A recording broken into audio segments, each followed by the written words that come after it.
gentlemen, this witness has been previously sworn to testify truthfully. Go. Yes. Good morning, Dr. Edens. Would you state your name to the jury, please? Sure. John Edens, Johnedens. And at the witness stand, I believe there's a document that's been marked Defendant's Exhibit 52. Can you identify that, please? Yes, that's my curriculum vitae. Your Honor, that was previously admitted for the record. Could move now to have it admitted for all purposes. Any objection? No objection, John. That's the defense exhibit. What is it? 52? Defendant's exhibit 52 is admitted. And Dr. Edens, what is your profession? I'm a psychologist and a university professor. Do you teach currently? Yes, I'm a professor at Texas A&M University. And can you tell me your educational background? Sure.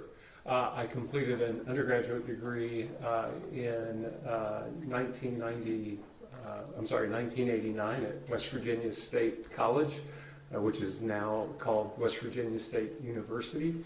And I completed a master's degree at Marshall University in 1991 in clinical psychology, and then I went on to complete a PhD at Texas A&M, where I'm now currently employed, in 1996. After complete, that was also in clinical psychology. And then I completed a 2-year postdoctoral fellowship specializing specifically in forensic psychology at the University of South Florida. And what professional accreditations, licenses, or certificates have you been granted? I was licensed to practice psychology in the state of Texas for about 20 years. I retired that license 8 or 9 years ago due to not actively having a practice in terms of doing psychological evaluations or providing treatment services outside of the work I do through our university clinic, where faculty there have an exemption in terms of state licensing requirements because we're not practicing outside of the university setting. And my primary work has been, over that time, the training of doctoral students in relation to preparing them for careers to practice psychology or go into academia, as well as to conduct research on topics relevant to forensic psychology, mental health issues, and the law, things of that nature. So tell me a little bit more about your research and teaching fields. Sure. So my background is in clinical psychology broadly, which is the study of mental and emotional disturbances and problematic behavior, and the treatment and assessment of those sorts of conditions. And then my further specialization is in the world of forensic applications of that. In regards to, usually involving individuals who are involved in the criminal justice system or maybe involved in civil litigation where mental health issues come into play, such as child custody evaluations or things of that nature. So most of the work that I've done over the years in terms of my research has investigated issues such as trying to identify risk factors for violence in the future. As one of the main areas that I've looked at in relation to various types of risk factors that might be relevant to that. Related to that, I've also done research looking at the field's ability to identify potentially dangerous individuals and make accurate predictions about who will or won't be violent in the future. Those are two of the areas that I've done work in quite a bit over the years. Okay, and we'll come back to that, but before that, can you tell me if you received a distinction from the American Psychology Law Society? Well, I am a fellow of a couple of the main psychological associations that are out there, which means I'm really old. Essentially, I've been around a long time. And those are fellow status as opposed to just being a member is essentially one of those things that's tied to making distinguished contributions to your field, things of that nature. So it's a recognition of your kind of career accomplishments. And did you receive an award from the American Psychological Foundation Society of Clinical Psychology? Yes, I received an award from them in regards to my research on personality assessment and personality disorders. That was another kind of career award for outstanding contributions to research investigating those issues. There was a lot there, but your areas of expertise, do they include forensic and correctional psychology? You talked about personality disorders, and does that include studies of psychological assessments as well? Yes. Okay. And you talk about completing research in those fields. Does that include like receiving and completing research grants, that sort of thing? Yes. And what about being published in those fields? Yes, I've published over 200 research articles in scientific outlets over the years, most of which are related to forensic and correctional psychology. Not all of that is related to things like violence risk or personality disorders, but that's a large part of it. Okay. And did you ever serve as like the editor or on the editorial board of publications in those fields? Yes, so I've been an associate editor of a couple of the main scientific outlets where people publish research in the forensic mental health field and the just broader psychological assessment field. Journals such as the Journal Psychological Assessment, the Journal of Personality Assessment. I've been an associate editor there where I'm responsible for evaluating scientific research that gets submitted in relation to its methodological merits and whether or not it should be published. And that process involves seeking out, importantly, peer reviewers to evaluate the research that's been done, to offer their independent opinions about whether or not the research is sort of scientifically valid and worthy of being published. And then for other journals where I'm not an associate editor, I frequently serve as a peer reviewer of other research along those same lines. So I'm pretty heavily involved in evaluating scientific studies looking at forensic and correctional issues. And are you the lead author of the Personality Assessment Inventory Interpretive Report for Correctional Settings? Yes. And can you describe what that instrument is? Sure. So the Personality Assessment Inventory is a very widely used personality test that was created by Dr. Leslie Morey. And that test is used all around the world. It's been translated into many different languages for general psychological assessments and evaluations. My involvement with it, aside from publishing a lot of research on that particular instrument, is that I was approached by the test publisher to create an interpretive report that is specifically for inmates going into prison settings to evaluate their psychological risks and needs. Because the PAI does not, itself does not have an interpretive report specific to that sort of setting. So I worked with them to collect a lot of data on it, specifically from prisoners, and created the sort of interpretive logic that talks about the psychological functioning, essentially, of individuals who are being administered it when they are transitioning into a prison setting. Do you know whether that instrument is actually used by the Texas Department of Corrections? I know that the Personality Assessment Inventory has been used at various points in different facilities. Whether or not they're specifically using my corrections report, the interpretive report, I'm not aware of. I'm not involved in the keeping track of who the test marketing company is, selling to, things like that. But I do know it is being used in various prison systems around the country. I don't know specifically if Texas is routinely using the interpretive report that I created in relation to evaluating people. And so are you familiar with Special Issue Number 1 in Texas Capital Trials? Yes. In this case, did you examine Tanner Horner? I did not. And are you going to express an opinion as the likelihood of him committing criminal acts of violence in the society that is TDCJ? I'm not.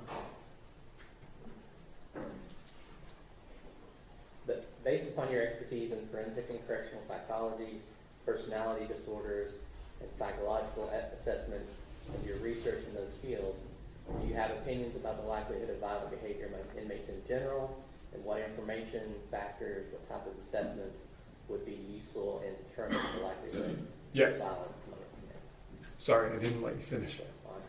It was a long question. So, you've given a lot of long questions and answers so far, but kind of break this down for me. We're talking about personality disorders, personality pathology, that kind of thing. What are we talking about? Right, so the Diagnostic and Statistical Manual of Mental Disorders, which I'll refer to as just the DSM-5, includes in it a section of mental health issues called personality disorders. And that's something I've done lots of research on over the years of my career. And a personality disorder, in the broadest sense, is a long-standing pattern of pervasive impairment or distress that people experience that is tied to essentially various personality features that they exhibit that can cause problems or conflicts in their lives. The DSM includes numerous specific types of personality disorders, but the general definition of a personality disorder is that it's a long-standing set of problems related to personality traits that people have that can cause them conflicts with other people or cause themselves to experience distress, and that those are patterns that are generally somewhat stable over time and usually first start to appear in late adolescence or early early adulthood, not early childhood. And that is in contrast to some extent to most other psychiatric disorders, which tend to wax and wane in terms of the severity of the symptoms that people may experience. Personality disorders are ones that are generally relatively stable, although they oftentimes do decrease with age in terms of their severity. And yeah, that's one of the areas I've done lots of research in. Okay, first of all, back up and tell me what the DSM-5 is. In layman's terms, what do we Yes, so the DSM-5 is the Manual of Diagnostic Information produced by the American Psychiatric Association. And it's DSM-5 because it's the fifth iteration of it. There was DSM-1 through 4, and this is the most recent evolution of it in terms of the psychiatric community putting out essentially a diagnostic manual that clinicians rely on to try to make diagnosis about the different types of mental health problems that people can experience. So if you are in the field of mental health and you're making a diagnosis or doing research or anything like that, is this the manual you would look to, or are there other options in the United States? There is the International Classification of Diseases, which insurance companies sometimes rely on for, and that's much broader than mental health issues specifically. But the categories in that are pretty much similar to the DSM as it relates to mental health problems. So there's a personality disorder section within the ICD, but they're largely interchangeable. And in the U.S., in like legal arenas and things like that, when you see somebody talking about a mental health diagnosis of some sort, typically they're referring to a DSM-5 diagnosis. Now, in those DSM-5 diagnoses, and forgive me, I'm not a psychologist, but we hear about things like developmental disorders, mood disorders, things like that. Can you talk a little bit about how that's differentiated from a personality disorder and that sort of thing? What are we looking for there? Sure. So as I was saying before, that many of the disorders in the DSM wax and wane in terms of the severity of the symptoms, or whether or not somebody even meets the diagnostic criteria. So for mood disorders, many mood disorders are ones that somebody can exhibit for months, such as major depression, and then may basically return to a normal sort of baseline functioning. There may be cyclical episodes where they experience extreme depression. Again, bipolar disorder, which we used to refer to as manic depression, is another one where there are cyclical periods both of severe depression, essentially, and extreme sort of manic types of symptoms, but there are also periods of time during that where individuals aren't necessarily having symptoms. And the difference there is that you don't have necessarily a specific point in time when you expect to see those symptoms first start, whereas with personality disorders, again, the expectation is that there should be signs of it in late adolescence or at latest sort of early adulthood.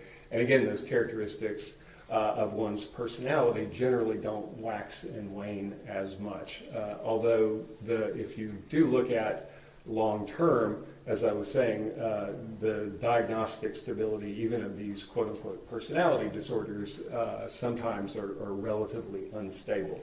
And part of that is probably the unreliability of psychiatric diagnoses, which is one of the reasons why we're at DSM-5, is because the history of psychiatric diagnoses in terms of the stability of two different examiners coming to the same diagnostic conclusion has been relatively poor. And so over the years, there have been numerous attempts to make psychiatric diagnoses more consistently diagnosed across experts in criminal justice settings, but just in general mental health practice as well.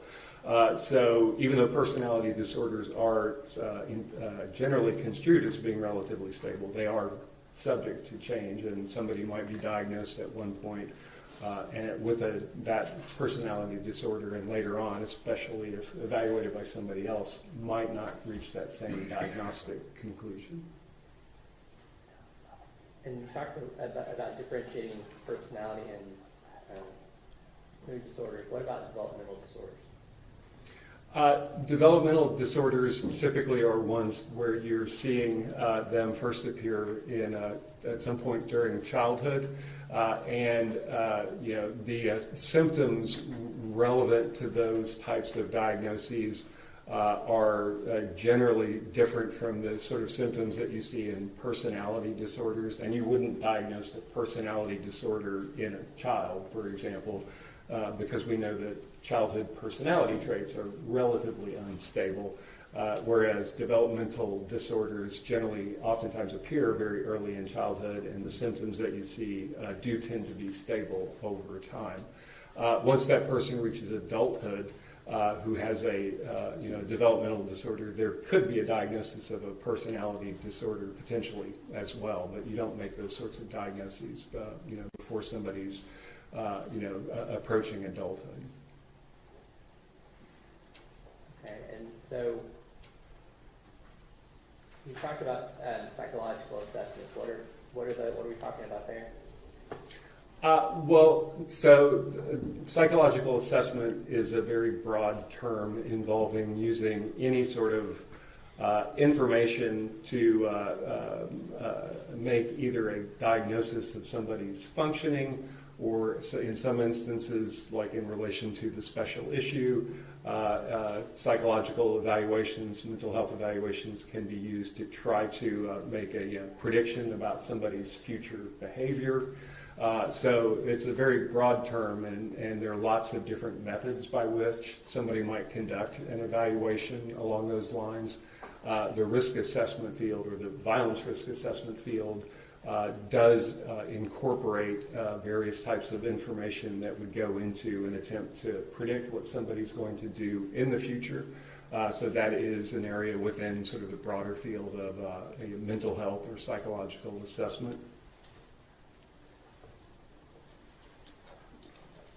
And just to clarify, when we're talking about the developmental, I think you're kind of separating that and saying you use one type of assessment in children when you're looking at developmental disorders, but these personality assessments would be later on in life in different sort of criteria. Yes. Well, no. I was saying the symptoms of those different disorders could be are generally different from each other, and the time period in which you would potentially diagnose those things is generally very different. Again, you wouldn't try to diagnose a personality disorder in, say, a 12-year-old or something like that, but developmental disorders such as autism or attention deficit disorder are things that you would expect to be seeing evidence of in early childhood. Okay. And you mentioned about trying to use psychological assessments, maybe personality disorder diagnoses to predict behavior of inmates. Yes, that's something that's been investigated by people in the field and in my research lab as well. And specifically, have those been used to try to render expert opinions on whether someone would constitute a continuing threat to society? Yes, if you look at the history of expert testimony in trials such as this, experts offering opinions about personality disorders, generally speaking, as well as specifically antisocial personality disorder, which is one of the disorders under that broader category of personality disorders. That sort of information has been introduced in quite a number of cases over the years to support the argument that somebody is a future danger. And you said you conducted research and studies to determine the scientific reliability and validity of this kind of psychological testing among the inmate population? Right. Well, the diagnosis of antisocial personality disorder in particular is something that I've looked at with collaborators that I've published research with over the years. We have published research looking at the issue of does having a diagnosis of antisocial personality disorder predict in any meaningful way the future behavior and adjustment of individuals who are actually incarcerated. We published a study in 2015 looking at that particular question of that diagnosis and its relevance to future acts of aggression in prison, and had about 350 individuals, about 300 of whom were men, across 4 different prison systems, and then looked at their institutional adjustment, which we collected the information from the prison system itself. All prison systems in the U.S. keep track of disciplinary infraction information, and we were able to obtain that over the course of these individuals' first year in prison. So then we were able to see if there is any relationship between having that diagnosis or having specific symptoms of that diagnosis and the likelihood that inmates would get written up essentially for just general bad behavior, but also violent acts in particular. And the short version of that, the findings of that study was that those diagnoses were irrelevant to trying to figure out who would engage in misconduct in those prisons over that time period.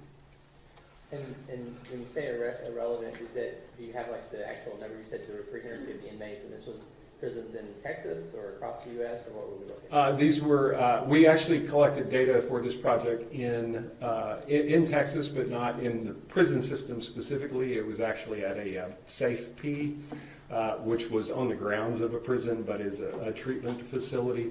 So that particular sample that was from Texas was not part of this, because these were all individuals, specifically, new admits into prison facilities, and I'm blanking on the 4 specific prisons in terms of which ones they were. There was a base rate of misconduct, and we were attempting to look at, knowing that somebody has this diagnosis help you forecast basically the likelihood that this person is more or less likely to get written up for some sort of aggressive conduct or just any kind of misconduct at all. We found essentially that there was no relationship. So knowing that somebody was or was not diagnosable as having antisocial personality disorder in that study was irrelevant to trying to figure out who over that first year would engage in any kind of misconduct.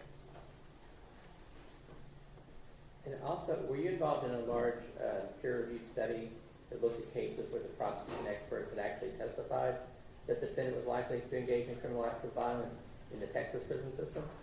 Yes, so this is a totally different study that I was involved with several years ago. And as I said earlier when I was describing, I guess, my interests, in addition to looking at like risk factors for violence, one of the other areas I'm very interested in is clinicians, mental health professionals' ability to make those types of claims or forecasts or predictions as to whether somebody will or won't engage in violent behavior in the future. And I got involved in a project where that was exactly what was being investigated. There was a sample of 155 cases that we were able to identify where someone facing capital murder proceedings was in their trial had an expert witness testify to the special issue that somebody was a continuing threat to society.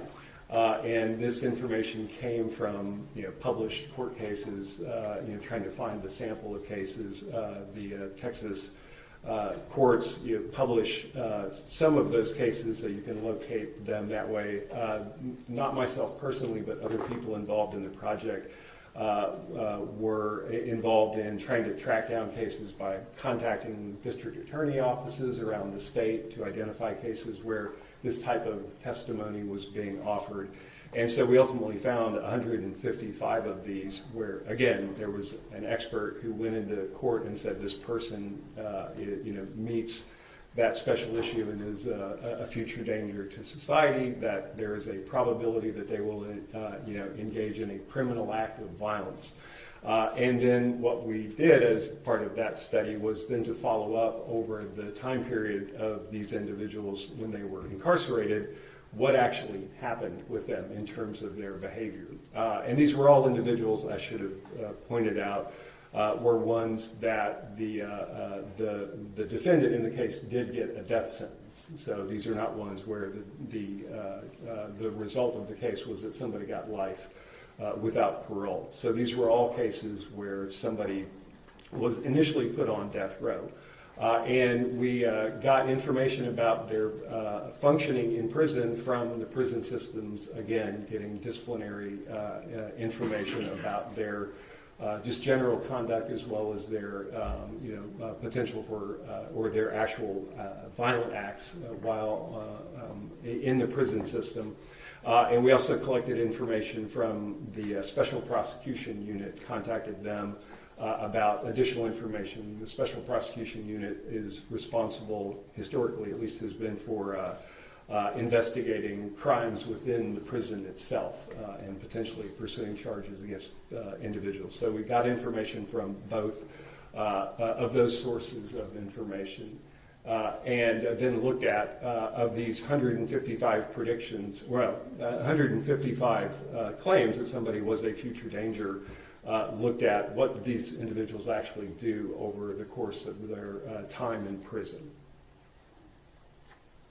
And when you're looking in that study, when first of all, I guess, who was responsible for that study? You said you worked on that study, but who was in charge of that? The journal article that was published in a peer review outlet, I was the first author on that. I was not. I was involved primarily in terms of statistical analyses and doing and the write-up of that. The Texas Defender Service is the agency that initially started that project. And I became aware of it. I don't really remember how exactly. I believe I met some of them at a conference or something like that. But I became aware that this was something going on that was very of interest to me. Can people actually go into court who make this claim?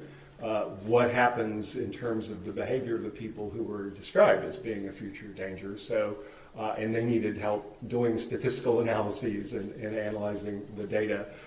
And so we worked on that together. So I'm the first author of the published article that came out of that. The Texas Defender Service is the agency that initiated the project. So what does that mean to be the first author? When in scientific publications, it basically, authorship order is supposedly driven usually by the first author is the person who did the most work to get the research published, and then the second author did the second most amount of work, and so on and so on. So, it's basically an indication of like how much you contributed to the project. Now, one thing I'm curious about there is you said you're familiar with Special Number 1, which talks about criminal acts of violence that leads it to the jury to define what that means. What criteria were you looking at in that study? So in terms of the outcomes that we looked at, we got, again, all of the disciplinary records, and then we were able to classify those into differing levels of severity in regards to how problematic the future behavior was that people engaged in, if they engaged in any misconduct at all. And 20% of those 155 people had no disciplinary misconduct write-ups at all. So there was nothing in those cases. But then we looked at, generally, did somebody get written up for any sort of infraction? And then we looked at increasingly severe forms of things that would be of relevance to considering what, again, how quote-unquote dangerous might somebody be. So we looked at things like making verbal threats towards other inmates or staff. That's a disciplinary write-up you can get in prison. The disciplinary code books for prisons all share a general similarity kind of around the country, and there are different categories of behavior that are sanctionable if you break the rules. And some of those are nonviolent things such as having contraband in your cell or things of that nature. And then some of the things you can get written up for obviously have the potential to be a violent sort of circumstance. So making a threat to somebody potentially could lead to violence. And then we had another category where we're actually looking at specifically violence that the prison system would classify as severe or significant. And the prison system's kind of definition of a significant or severe sort of violent act is one that would require more than first aid. So, for example, if you needed to get stitches after an altercation, that would be something beyond, that would be a severe sort of category of potential violence. And then obviously as well, we looked at were there any murders that were committed by these individuals. In part because historically there have been experts who have not only said that somebody is a danger in the future, but made predictions along the lines that, that somebody will kill again in the future if not put to death. So obviously murder is something that would be of relevance as well. And as you might guess, if for each of those things that I was talking about in terms of outcomes, the more extreme the outcome, the less commonly it occurred among those 155 people. Threats were something that were somewhat prevalent over the disciplinary histories of these individuals. When you look at that more severe category of violence requiring something more than first aid as an outcome, what we found was over about a 10-year follow-up period for these individuals, that 8 out of the 155 had engaged in that type of violent act in prison. So about 5% of those 155 people. And there were no murders in the follow-up during that time period. So 100% of those individuals had an expert testify that they would be a future danger, and 5% of them had any violence that required more than first aid. Yes. When we started talking about infractions, what type of things are we talking about with just an infraction under the general prison rules? Yeah, so again, the inmates get, when they go into prison systems, lots of information about how you're supposed to behave, and in particular, what things you cannot do and if you do those things, then you will get written up for them, and you may have things happen like, in extreme forms, you may be charged with a new crime. Less extreme, you may be put in segregation. You may have your housing classification modified to where you have to go into a more severe kind of restrictive environment.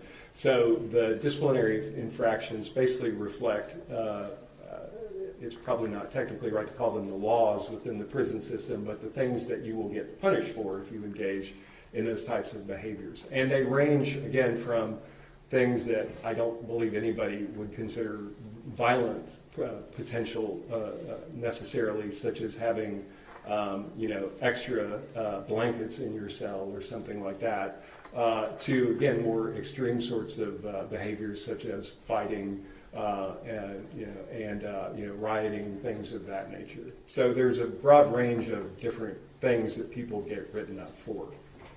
Okay, so once again, 100% of those in your sample had a state secretary testify they were a future danger, and 20% of them didn't even get a write-up for things like too many blankets, Right. things like that. Was there any pushback against your study after that one was published? Not in any sort of scientific outlets or publications sort of questioning the results themselves. I have testified about the results of this work in previous cases over the years, and I'm aware that there have been some things written about the study in regards to questioning the validity of what was found in it, just through cross-examination and things of that nature. So there have been some criticisms of it, but I have not seen anything that fundamentally counters that argument that when somebody comes into court and makes those sorts of claims, that if you look at the actual behavior of the individuals going into the future, again, for on average a solid decade, that these are individuals who are committing severe acts of violence, again, that the prison system would classify as violent, or that they're committing, future murders in the prison sort of setting. And you already mentioned one study that you conducted later with the 350 people across 4 prison systems. Have there been other studies or research that you're aware of or that you've been involved in that would corroborate your findings? There was a follow-up study published later on by a psychologist named Mark Cunningham. I believe he was the lead author, that looked at predictions in, I believe it was federal capital murder cases primarily, if I'm remembering that correctly. I may not be, actually.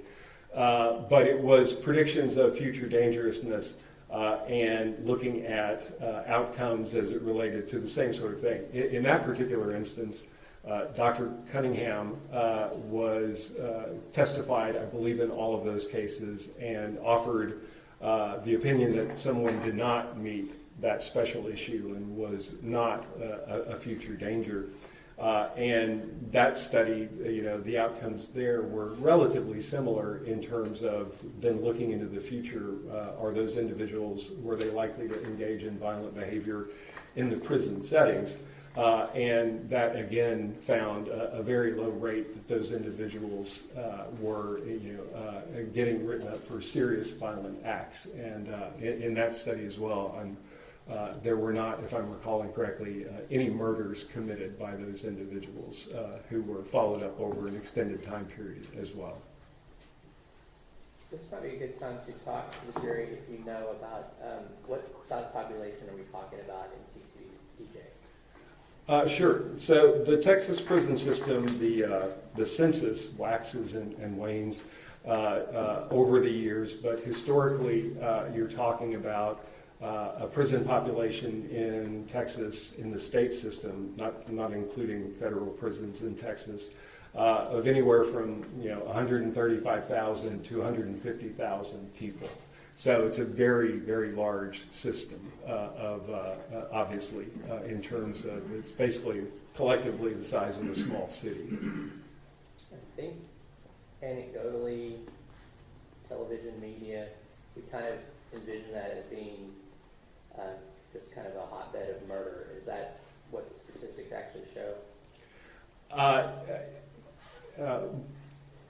word hotbed is that I don't want to. I'll just be descriptive. I try to be. So yes, I have seen media headlines, particularly recently, about things like the homicide rate in TDCJ, which historically was very low. There were years in the 90s and 80s where there would be very, very few homicides within the prison system. Over the last decade or so, those numbers have gone up somewhat. I believe the highest number of homicides in recent memory was 20 in 1 year. I believe that was 2023. And again, any homicide is a horrible thing. I'm not in any way trying to trivialize that or minimize that, but that's 20 homicides, again, out of a system that has 135,000 people in it. So you're talking about things that are extremely rare in terms of trying to prevent them. So, it is that type of extreme violence is very, very uncommon. And as you highlighted, it runs counter to public perceptions about exactly how violent prone, prisons actually are. There was one survey conducted years ago, actually asking people who had served on capital juries about what they thought the likelihood of future murders were among people who were facing capital murder charges. And the estimate was that people thought that there was about a 50-50 chance that somebody would kill again in the future. And that is obviously a very different statistic than 20 out of 135,000 people, in any kind of given year. And again, that 20 was the largest number that I've ever seen. It's been much lower than that in various years in the past. And then in the sample or the recent study you did with the 155 inmates who had been testified that they were a future danger, there were 0 murders, correct? Correct. And 5% had some type of violence that required more than a first aid. Yes.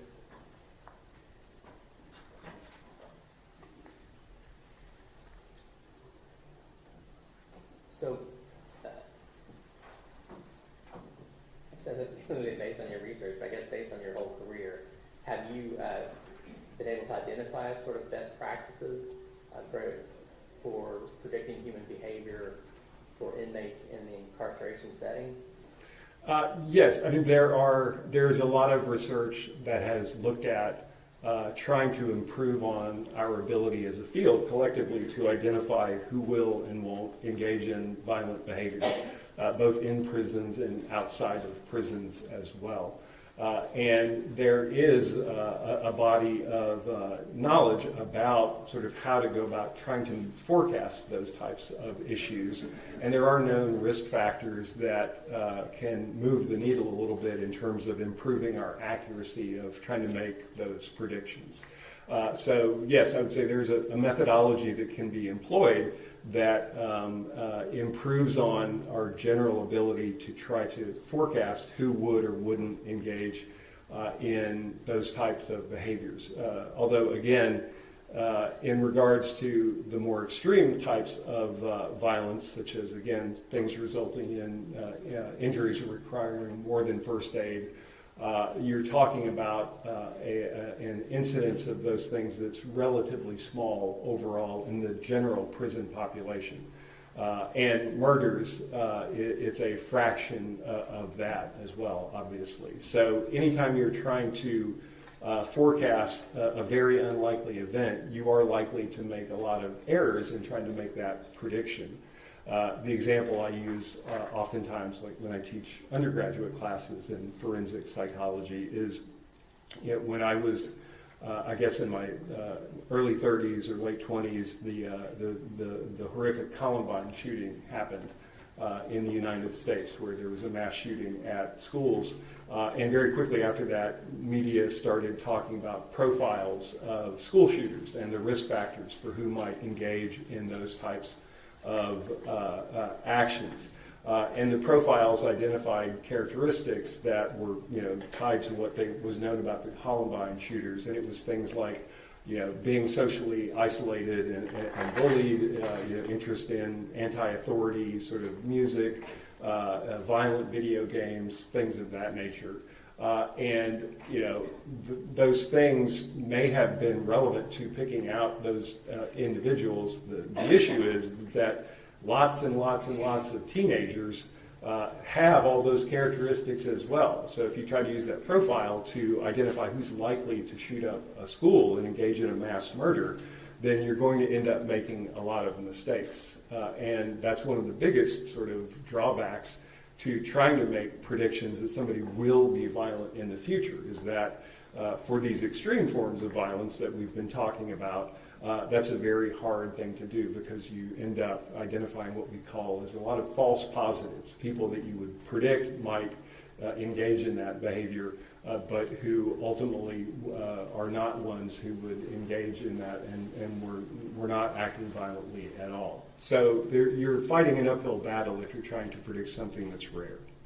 Now, and just to make sure we're not confused, when you're doing your studies on violence, predicted violent behavior, we're not limited it to murder. We're saying that threshold of anything that would require stitches, anything that would require more than 1 second. Yes, yeah. You talked about factors that do show some reliability, and then I guess there's ones that have not proven to show. Can you talk a little bit about the ones that have been used and have not proven to be reliable? Sure, and I don't think I even listed the ones that do have some relevance, so I'm happy I was to. confident you were going to go back and hit those. Okay. So when why when people make incorrect predictions about anything, what are the things that kind of lead to that? One of the big issues that we see is that when practitioners try to determine whether somebody will be violent in the future, and this is, again, a general statement, not specific to prisons necessarily, but applicable there as well, is that you oftentimes see people focusing on what they think are risk factors that make somebody more dangerous, but in reality, research that's investigated that has suggested that those things actually aren't predictive of the outcome that you're interested in. And so the big one that has been my main involvement in the criminal cases that I get involved in historically is the use of antisocial personality disorder as a risk factor. And that is one where, again, the studies that we've published and other research that's been conducted suggest that diagnosis is just not useful in terms of identifying who's likely to be violent in a prison setting or not. And part of the issue for antisocial personality disorder is that it's, even though only about 3.5% of men in the general population have that diagnosis based on epidemiological studies, in prison settings, the base rate of that diagnosis has been estimated to be, it depends on the individual study, but roughly 75 to 80% of prison inmates can be diagnosed with that disorder. So it's an extremely common thing that you see, in part because the diagnosis of antisocial personality disorder is based on one's history of having engaged in criminal behavior. So it's a very common thing in those settings, and you're trying to use that to then make a prediction about a relatively rare event, in terms of serious acts of violence in these types of settings. And then even in addition to that, issue of the commonality of it, again, the studies that have looked at, can you use this diagnosis and winnow down the pool of people who will be violent or not in a prison setting? It just does not seem to be able to predict that. So focusing on that, another common risk factor that gets focused on a lot in these clinical determinations is and this one is somewhat counterintuitive, but the offense characteristics in regards to the crime that led to the person being incarcerated. So it's quite interesting that in terms of if you're trying to identify the people going into prison who are likely to be violent or not, and engage in these sorts of infractions, then the crime that got them put into prison is not a great risk factor for figuring out who's more or less likely to engage in those sorts of acts. And so, even though one might expect that there would be a strong relationship between, say, violence in the community and then violence in prison, what we actually know is that in terms of future behavior being predicted by past behavior, what's really much more relevant is somebody's past behavior in a similar sort of setting.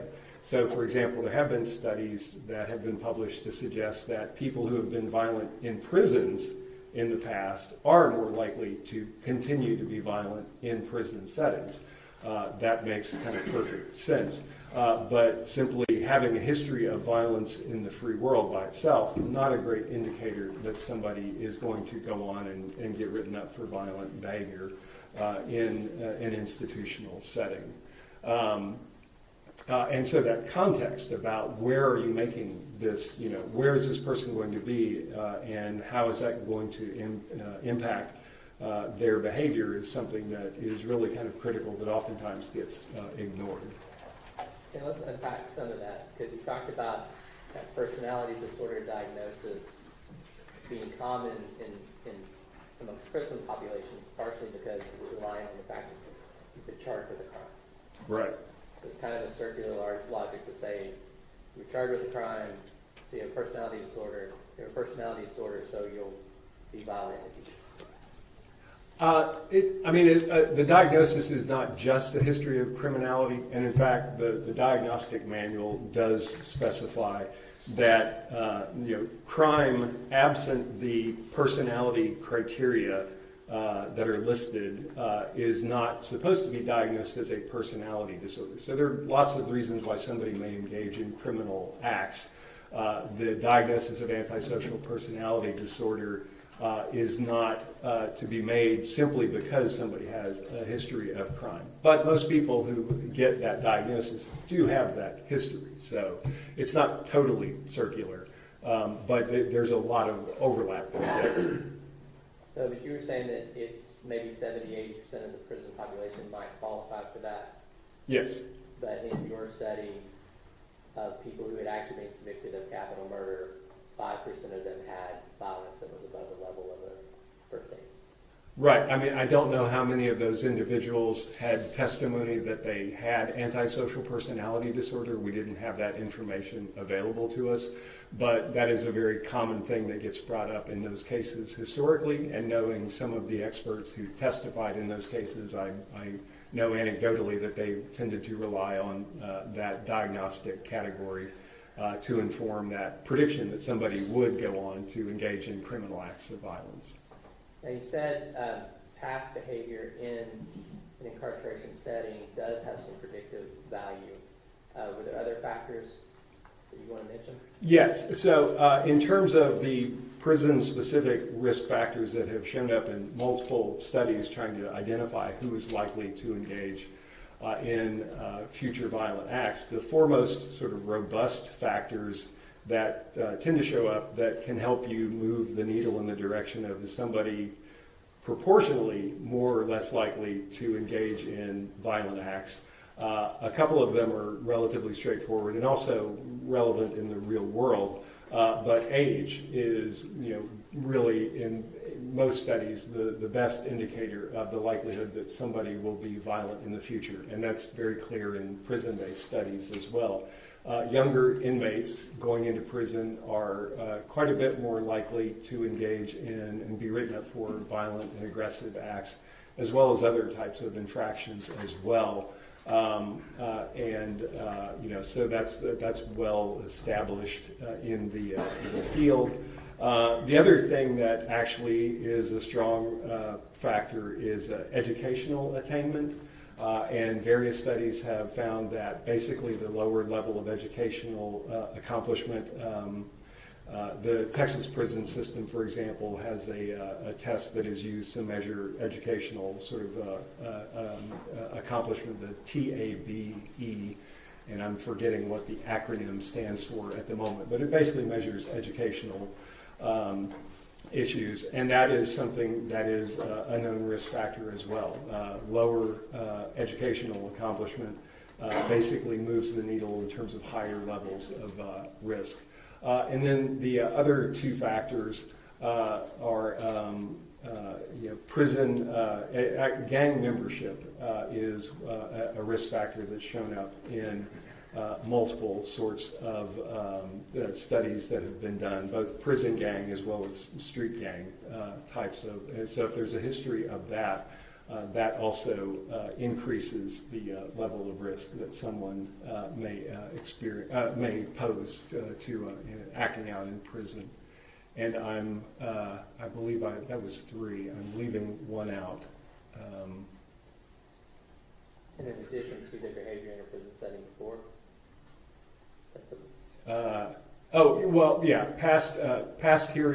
Past period of incarceration. So having been in prison before, in general, and then especially if there has been violence during that incarceration period, that really moves the needle as well. Okay. Now you talked about that younger age. What are we talking about there?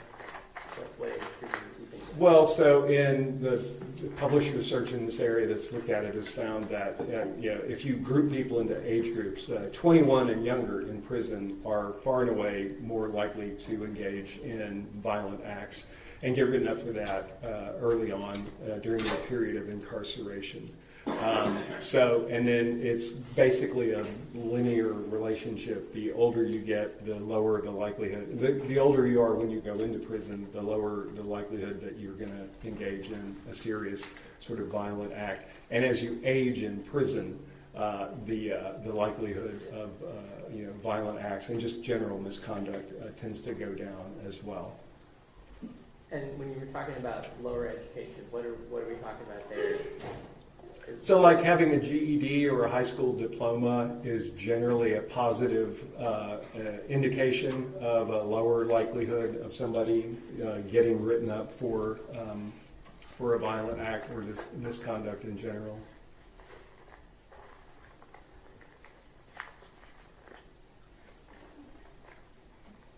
Okay, and I imagine that gang membership, whether it's outside or inside the prison system, is something that TDCJ and other prison systems are focused in on. I'm sorry, I didn't hear the Gang first part. membership is something that, whether it's you come into a prison having been a member of a gang or you join a gang in the prison, is that something that prison systems try to keep track of for the inmates? Generally, yes. I mean, that's that has usually been something that was coded from institutional files. That person is a known gang member or something like that when they're looking at, again, trying to use this information to forecast who is likely to be violent in the future.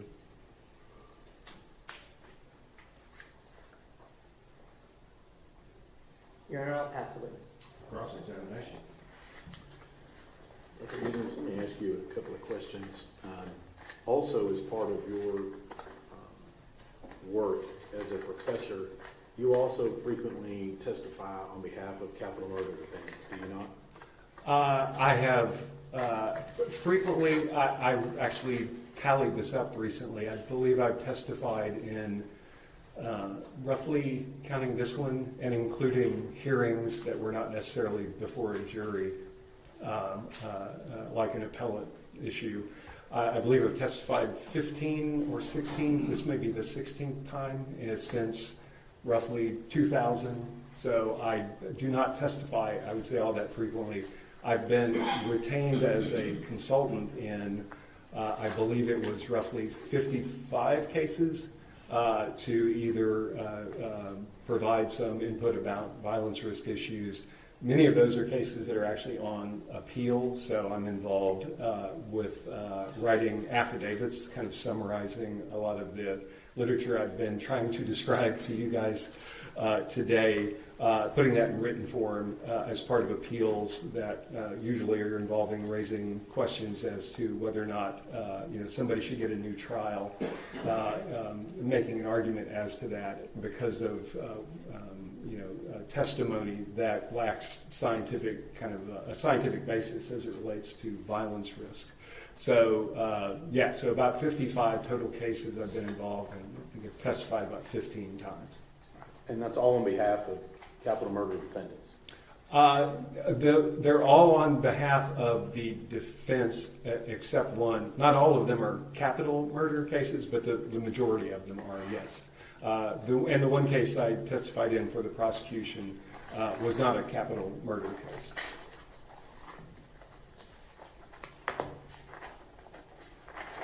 And you're not here for free today, are you? No. What's the ticket on getting you here today? In terms of,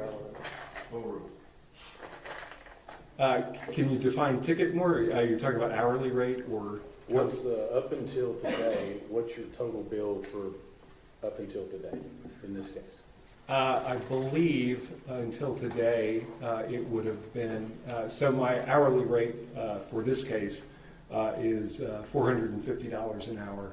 I've actually raised my rates to $550 an hour, but I'd agreed to work on this case prior to that. So that's the billing rate. And I believe it would approach probably around $6,000 or $7,000 total in terms of the hours spent involved in this case at this point. I'm going to try to go back through some of this stuff here with you.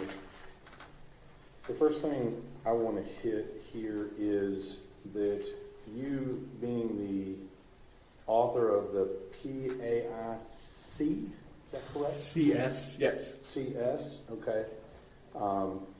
But you're not aware of whether or not that's actually your interpretive report is being used in the TDCJ system. Correct. So we need somebody from TDCJ to see if they found that to be relevant in use in the TDCJ system. Yes. Because they are using, as I said, I know the test itself, which is independent of an interpretive report that gets spat out in relation to somebody's performance, the test itself is used, but I don't know whether or not people are using the interpretive report to make decisions about classification or anything like that, specifically in Texas. And in this particular case, you were only hired to provide this information and some generalities on prison populations and risk and things of that nature, correct? Correct. You talked about, in several occasions here, about things being a rare event. I think you used that word several times. Yes. And let me just ask you, are you aware of the facts of this case? I have a general knowledge of it, having reviewed several reports that have been performed on Mr. Horner and reviewing some of the background information about the case. And I think you used the term rare and extreme cases. Did you use that term a minute ago? I think I heard that. I believe I did, yes. Okay, and so in this case, would you classify this case being a kidnapping, sexual assault, and murder, a rare and extreme case? In terms of compared to other capital murder trials, I would say I don't know that I can actually answer that. Compared to just, is that a rare and extreme and unusual event? Yes, absolutely. I mean, kidnapping as in and of itself is a rarity in the prison system, correct? I'm sorry, Kidnapping just as in and of itself is a rarity in the Texas prison system. Yeah, I believe so. I don't know the exact statistics, but I don't think that's a common thing that people are incarcerated for, yes. And capital murder in and of itself is a rarity in the Texas prison system. Would you agree? Yes. And you wouldn't disagree with me that the kidnapping and sexual assault of an individual would not be extreme, would you? No, that's very extreme. All right. And then couple that with a murder on top of those together, that would make it even more extreme to you, correct? Extreme in terms of the severity of what happened, yes, absolutely.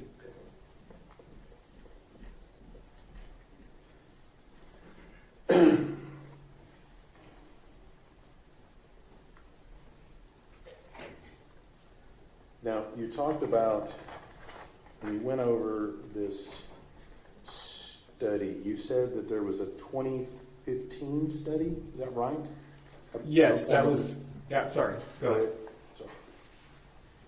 That was some form of behavior study, and you said that was during the first year of prison is when they did that study. Is that correct? Correct. We looked at the diagnosis of antisocial personality disorder, and then we were able to follow those individuals for a year in terms of their subsequent misconduct that was documented by the prison system. So that study doesn't have anything to do with somebody that's been there 10 years? It certainly doesn't go beyond that, although we do know that when you look at risk factors for prison violence... Judge Object is non-responsive. I'll let him answer. Go ahead. The point I was simply going to make is that when prisoners do engage in violent and other types of infractions, particularly violent infractions, they tend to occur relatively early in their period of time in institutional settings. So that first year certainly is important, and you can't extrapolate beyond that first year necessarily, but we do know that the likelihood of if somebody has gotten through the first year without a serious violent infraction, that does decrease the odds that later on after that first year you're going to see them then suddenly start being violent. I mean, it can happen, but it's not as common. But yes, I would love to have in that study 10 or 20 year follow-up data. We didn't have the latitude of doing that. All right. So the only thing you can offer as to that particular study is it only it applies to someone in their first year of prison? Yes. Okay. The second study you talked about, you said it was 155? Yes. Correct? And those were all individuals on death row? They were initially placed on death row, yes. Some of them were later removed from death row. So let's talk about this. Out of the 155 cases that were on death row, what state were these people that you studied, these 155 people on death row? Oh, I'm sorry, I didn't mention. Those were all Texas cases. Okay. So let me ask you this. As far as death row in Texas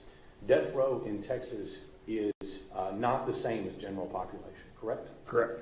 And these individuals that you studied in death row, they are not permitted freedom of movement, are they? Some of them were, because some of the time period that we were investigating was prior to them being moved to the Polunsky unit. So they were kind of overlapping. Part of the time period was at Polunsky, and part of it was time period when actually they theoretically could have access to general population types of settings. And then all the ones who were removed from death row were back in general population. You'll agree with me that death row is dramatically more restricted in what you have access to than general population. Absolutely. And that death row in Texas, the individuals that are on death row are subject to increased scrutiny and searches and guard presence and everything else. Yes. And in fact, they are subject to such increased scrutiny that they are not transported from place to place with any other inmates, correct? You're getting beyond my knowledge of that, but I don't know that for certain, but that does not surprise me in the least. Okay. And then with regard to death row inmates in Texas, they're not permitted contact visits as the inmates in general population are, correct? I believe so, yes. So you took a study of people that were severely restricted in their access to other inmates, and that's the population you based your study on. That's what part of the study is based on. There were 48 individuals who were actually released from death row, 2 individuals who were actually released, exonerated of their crimes. And we did look at their disciplinary infractions when released back into the general population as well. So when we're talking about that, you're not talking about a study of people that are in general population in Texas. This is only people that have that, which you're talking about, either partly on death row or not on death row. No, 48 of those individuals were released back into general population for an average of almost a decade in general population, and 2 of those 48 people actually committed one of those, again, violent acts that was severe enough that it warranted more than just first aid treatment. So those were people in general population.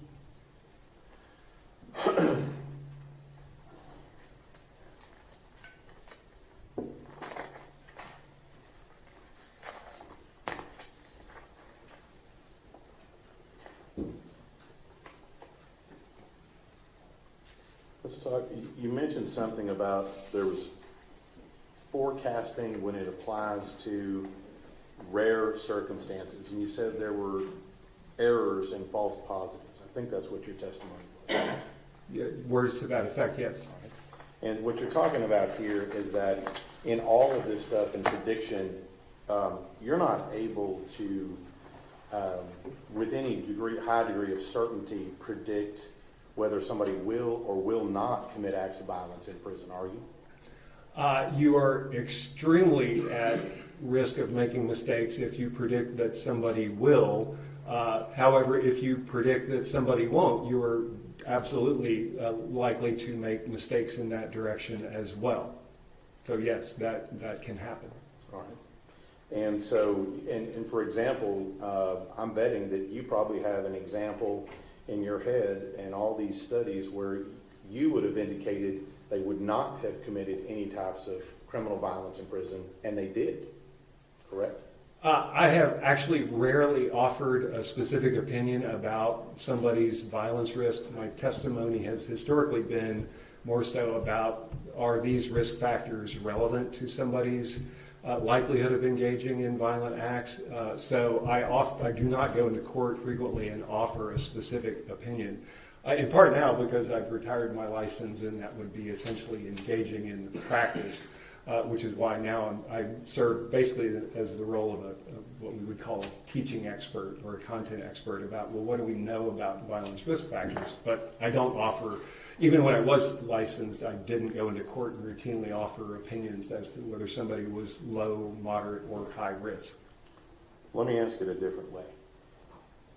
There are people, you'll agree with me, that people have predicted, based on your information here, that they would not commit criminal acts of violence in prison that did. Yes, I'm sure there have been. And the reverse is also true. I'm sorry, the reverse being... Meaning that you predicted they would commit criminal acts of violence, and they didn't. Are you referring to me specifically, or just the general principle? Well, I mean, you've given us all these generals and generalities and risk factors and these things. Mm-hmm. And so my question is, if your risk factors say somebody won't commit criminal acts of violence while they're in the incarceration setting, there's cases where they do. Yes. And the reverse is also true, where you've said, we really think this person will commit criminal acts of violence, and they don't. Yes, yes.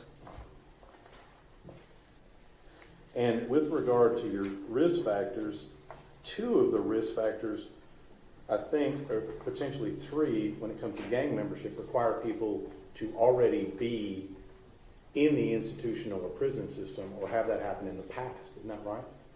All of those risk factors are past indicators of something about their life history or their background, yes. Well, you said there was the other ones. You said it was their age, education. Am I right so far? Yes.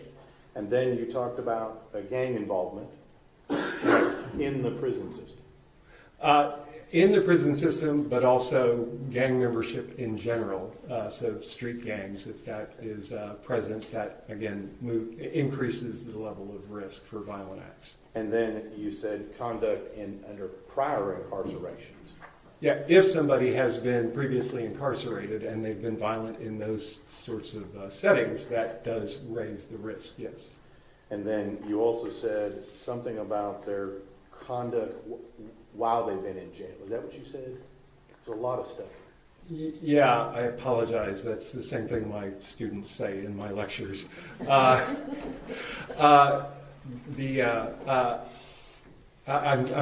sorry, I've completely lost your statement there. Could you repeat that? I can.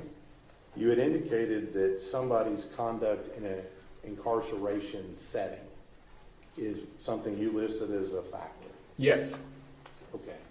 But are there different incarceration settings for different people who are incarcerated? let me ask you this. Are there certain people that when they're incarcerated, let's say in a county jail or even in prison, that are not allowed other inmate access? Yes. And there's certain people that are in what we call seg or segregated custody. Yes. And so if they're in that, you really can't rely on their behavior in, say, a jail setting if they're not around anybody else. Right. I mean, that's a great point. The thing that oftentimes gets overlooked in trying to make predictions about what people are going to do in the future is to focus exclusively on them and their past, and not to consider the situation that they're going to be in. So being in the free world, very different than being in general population. Being in the general population, very different than being in ADSEG or administrative segregation. So the context very much matters in regards to trying to inform your decision about the likelihood that somebody may engage in violent behavior. And not all settings are equally comparable, which is why I was saying that simple history of violent acts in the community, not a good risk factor that somebody specifically will be violent in prison. But the situation that they are housed under and living in, and the sanctions that they may get for whatever misconduct they might engage in, are all critical things that go into trying to figure out whether somebody will act out in the future or not. So you said something curious, and I want to ask you this. You know, to the statement that if someone is violent or extremely violent outside of prison, you said that's not generally a predictor of their violence when they're in prison. Right.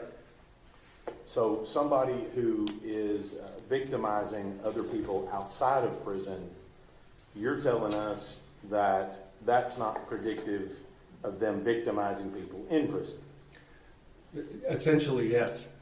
So your testimony is basically somebody who is extremely violent and has the capacity for extreme violence outside of prison walks through the prison doors and is now no longer violent. That's not my opinion. My opinion is that knowing the offense that led to them being put into prison in and of itself doesn't give you a lot of useful information about what is the likelihood that this person moving forward now is somebody who will engage in serious forms of misconduct. Lots of violence that occurs in prison is by violence by individuals who are in for non-violent crimes. And people who have committed violent crimes certainly can go into prison and engage in prison violence in that setting. But knowing that, knowing the characteristics of the offense itself is not useful for trying to, again, figure out who is the person who's more or less at risk. That was the point that I was making. I was not saying that if somebody who has a history of violence goes into prison, then that means that they won't be violent. It kind of sounds like we don't really know. Is that what you're saying? Well, we do know about the base rates from the prison system itself, about rates of serious violent behavior, inmate homicides, and generally rule infractions that people may engage in. And as I said before, there are increasing levels of rarity of those things. Some types of misconduct are quite common, and other forms, as you get more severe, become less common. But I do agree that in regards to a prediction about an individual people, there is always going to be the potential for that prediction to be wrong, either in the direction of claiming that somebody will be violent when they won't be in the future, or claiming that somebody won't be violent when in fact they will be. So what it seems like you're saying is that it's based upon the individual inmate. Is that what you're talking about here? No, I'm saying that a lot of the risk factors that you would look at in doing a structured assessment are characteristics of the inmate. But as I was saying, and as you pointed out, the circumstances in which somebody is housed, even within a prison setting, is going to have a significant impact on whether or not they are going to act out, have the opportunity to act out violently, and or do act out violently. So it's really not just the characteristics of the individual, but those are things that are important to consider. So let me just go through this here. In prison, and you've done a lot of studies on Texas prison system, is what I'm getting from you. Is that right? Yes. Okay. And in the Texas prison system, and I'm just going to talk about an inmate in the Texas prison system here. And their life in the Texas prison system, regardless of where they are, that life is not static, is it? I'm not quite sure what you mean by static, but there are changes that can happen certainly while somebody is in prison, yes. Fair enough, let me ask. There are many things in the prison system that the inmate does not control. Yes, The inmate does not control where they live. correct, The inmate does not control who their roommate is. correct, Their inmate does not control what type of housing they get. correct. Potentially, there are differences, things that change. Texas offers a dorm setting as well as more of the traditional cell setting, correct? I believe so, yes. And all of those things change. Yes, things do change. There are innovations, changes to programming, access. Lots of things can change, yes. Right. And you'll agree with me that prison in and of itself is a stressful environment. Is that Yes. Yes, I believe that is a very fair statement. right? You seem to be really confident about that. I mean, I've worked in county jails. I've been in prisons. I mean, it is definitely a high stress environment. There's lots of employee turnover, things of that nature. I was going to ask you that as far as the stressful environment, things like the guards change, other inmates change, wardens change, volunteers change. Yes, And the inmate in and of themselves is not in control of any of that. correct. Okay. And each individual inmate, I think in listening to you here, comes with their own, you talked about personality disorders, you talked about some other things, education. They come with their own set of who they are. Is that right? Sure, yes. And so if they have a personality disorder, that comes with them. Yes, If they have some form of other disorders or mental health conditions, that all comes with them. yes. Sorry. And so what I'm going to ask you here is this, being that this environment is subject to change, sometimes dramatically, and being that it's stressful, that can have an effect on the particular inmate. Would you agree with that? Sure.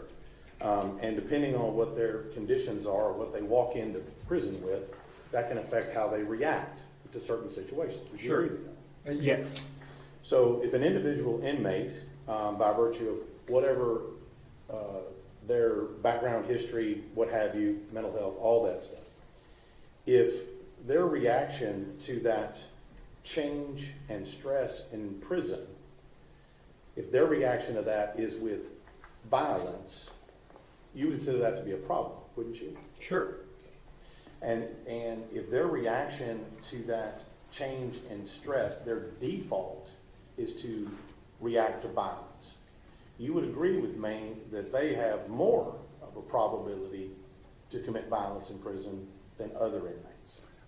In general, that's not something that's been thoroughly researched, but issues of impulsivity and poor regulation is something that's been investigated, and that is something that could move the needle again in terms of the likelihood that somebody might act out violently. There's not tons of research on that specifically, but yes. But if you know on an individual inmate, you've been in the prison system, Yes, that their reaction to certain things is to react with violence, you'll agree that their probability to commit violence goes up.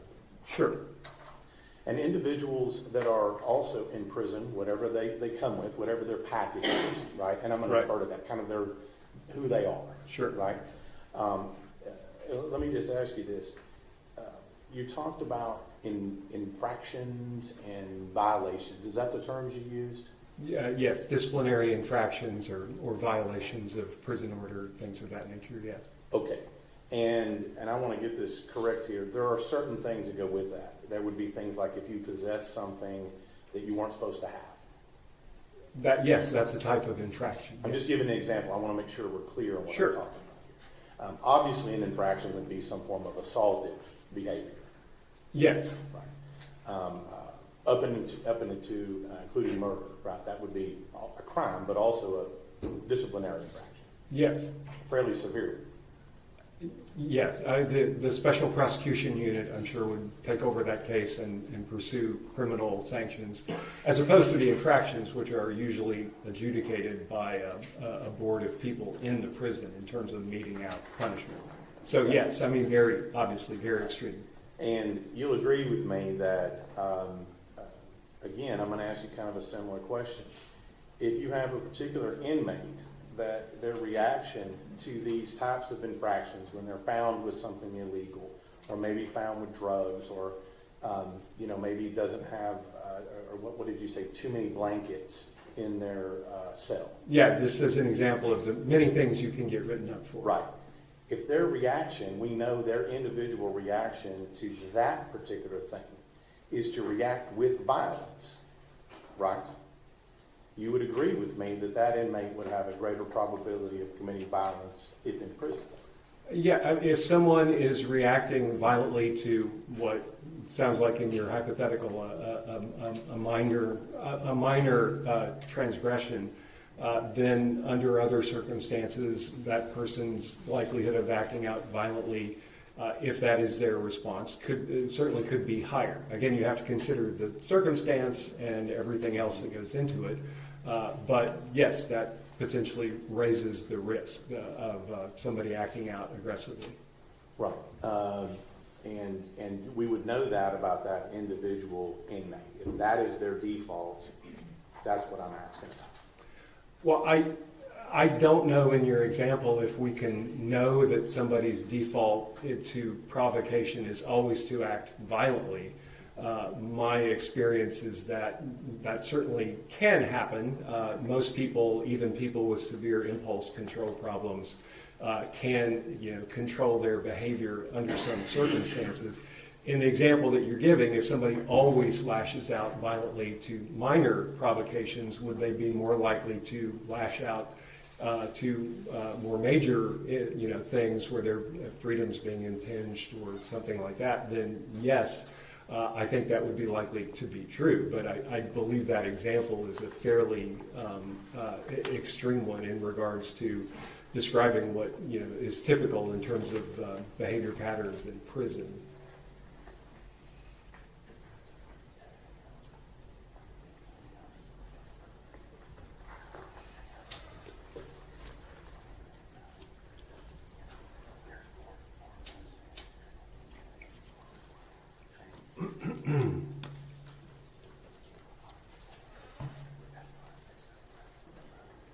That's what it's showing.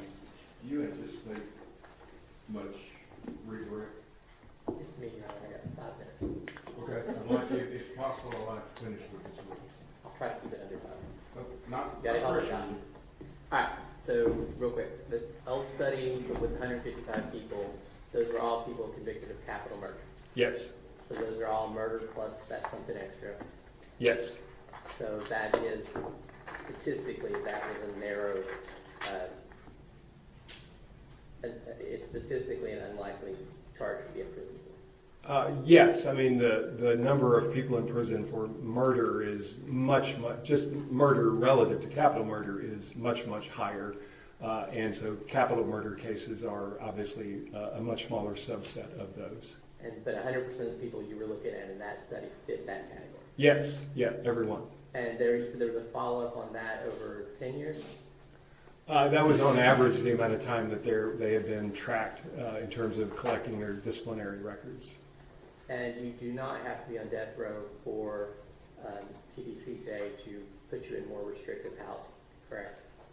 That is my understanding of how the classification system works, and I believe I read a deposition or a testimony by a TDCJ official in relation to this case earlier who talked about some of those same issues, that you can definitely change people's status to move to more or less restrictive environments and things of that nature. So that's consistent with what I thought to be true. Okay. So I understand that's not your area of expertise, but it is your understanding that there are professionals at TDCJ who make those determinations about how someone should be housed. Oh, yes, absolutely. That's their careers are making those sorts of decisions to try to, engage in risk management and reduce the potential for giving somebody the opportunity to act out violently or have other adjustment problems. Now, you went into a hypothetical about impulsivity with the state, but it seems to me like would that tend to fall into the category you're talking about how you behaved previously when you were incarcerated and that sort of thing? Would that impulsivity in his extreme example have shown up under that category?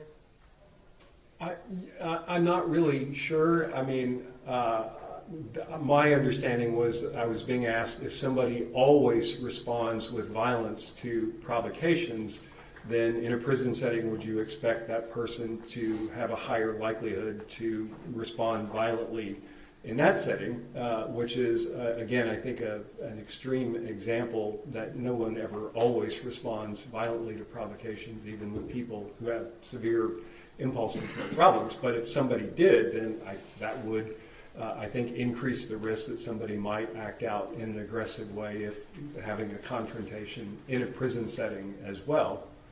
So I'm not really sure if that answers the question. But at the end of the day, we know there are lots of people in prison with impulse control problems who have a history of violent acts. And again, I believe I said this earlier, if you're talking about doing a risk assessment and trying to decide who's likely to act out violently in the future, there's an old saying in the people who work in this area. There's real estate agents say that the three most important words in selling a house are location, location, and location. Sorry, I'm holding up four fingers. And in the violence risk assessment world, one of the most, the kind of thing that people tend to say, the three most important words in violence risk assessment are base rate, and base rate. And the reason for that is knowing the rate of whatever it is you're trying to forecast in the future, whether that's suicide in the community or somebody having cancer and whether or not a diagnostic test can identify cancer. You need to know how common something is in the population, which is why I was talking about for the types of acts that you might consider as being relevant to future danger. Those more extreme ones involving actual injury beyond needing first aid and violence are ones that are very rare. And that is rare in a sample of people who have, again, very extensive histories of violence potentially in their background. So, the hypothetical person that was described is kind of extreme, but I would assume that may apply to a lot of people in prison. Again, you have to look at, well, what are the rates of actual violence in this population that you would expect to have a lot of those sorts of risk factors. Final question. In the Texas prison system, they have mental health professionals who are doing assessments and working with the inmates, correct? Yes. That's all I have. Mr. Staten, Nothing further on. may Dr. Reed be excused finally? No objection Final from the state. dismissal of him? No objections from the state. Yes, sir. Thank you.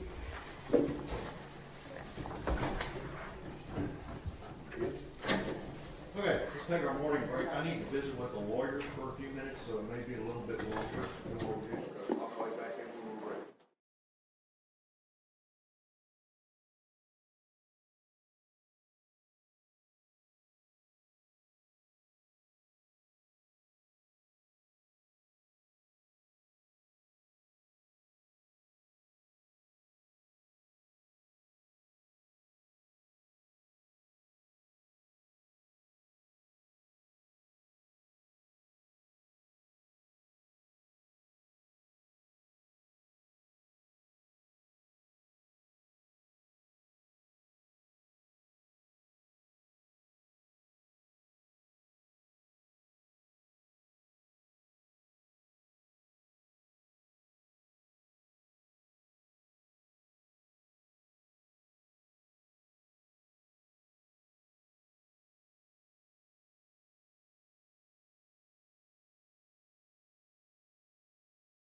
good?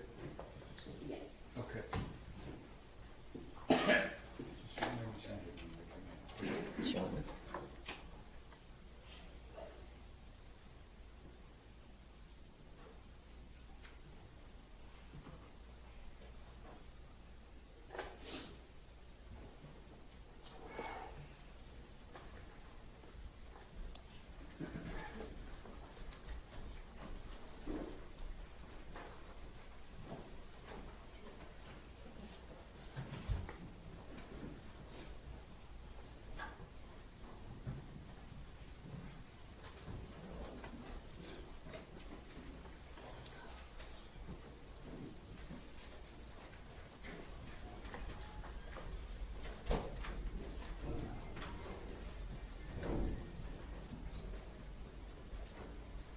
All right, everyone may be seated.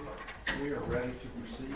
Ladies and gentlemen, this witness has been previously sworn to testify truthfully. Ms. Anderson? Yes, Your Honor.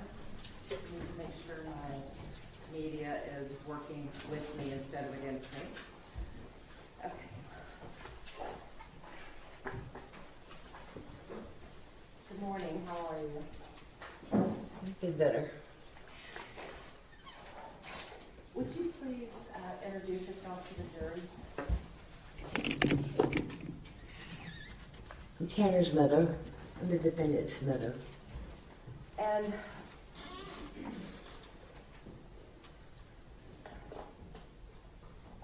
I'm going to ask you again, how are you doing? I'm in pain. But I'm working through it. What kind of pain are you having today? I've had 2 neck surgeries in last year. And the screws have fallen out and they're working their way down my back as we speak. Ms. Foreman, where were you born? May 3rd, 1971. Oh, is it where were you born? Oh, Fort Worth. And where were you raised? Fort Worth. Do you move around a lot while you were in Fort Worth when you were a child? Yeah. How far did you go in school? No. Not far at all. I think 9th grade. Did you like school? No. Why didn't you like it? I had a lot of issues in school and home.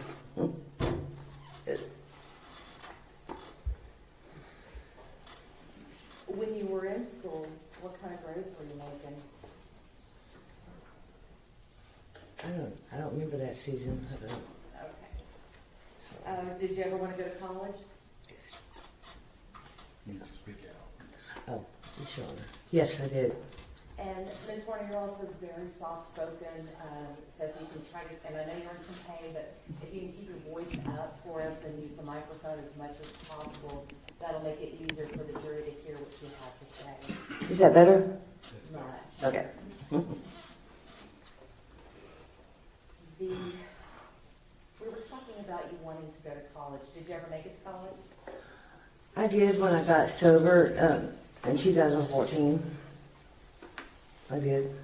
And how was that for you? I did good. I had an essay published in Blueprint. You had an essay published? Mm-hmm. Oh, what kind of essay? It was a simile metaphor. A simile and metaphor essay. Oh, what was it about? The oppression of Muslim women. So, where was this essay published? Oh, in TCC. Or it was TCJC at the time. Is that Tarrant County Community College? Mm-hmm. Melissa, when you were a young girl, what did you want to do with your life?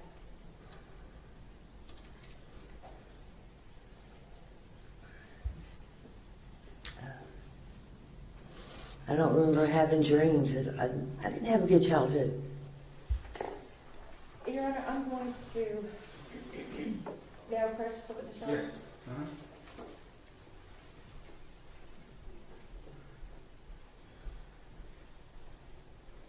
Actually,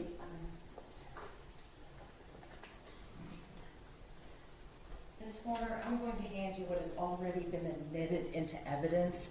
as defense exhibits 55, 56, 57, 58, 59, 60, 61, and 62. And we're going to be using these throughout your testimony, okay? Okay. Oh, Lord.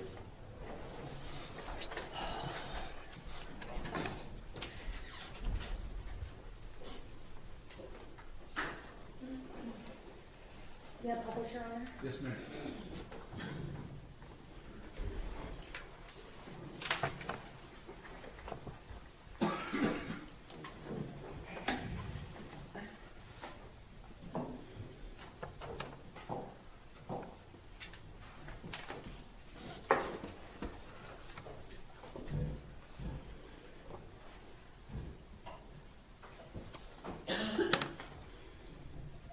Who is that in states number 55, or defense exhibit number 55? That would be me. And how old were you there? Maybe 8, 9. Ms. Warner, I want to talk to you a little bit about your upbringing, okay? Who was your mother? Jackie Harbison. What kind of mother was Jackie? Excuse me. What kind of mother was Jackie? A very nurturing mother. Not very protective, but nurturing. Did she ever leave you alone as a child? Yeah. And how old were you when she would leave you alone? Not. I mean, what do you mean alone? Well, if she left you at home by yourself, how did she often leave you at home by yourself? When she was working. Yeah. And how old were you? About 6. About 6? Mm-hmm. So at the age of 6, she would leave you at home alone? Yeah. Did you have any brothers or sisters there with you? No, not at the time. Did you have a stepfather or any cousins or relatives to stay with you? I'm not sure about the age, but like, until my mom got married, I was alone, and then I had 2 step brothers and sisters.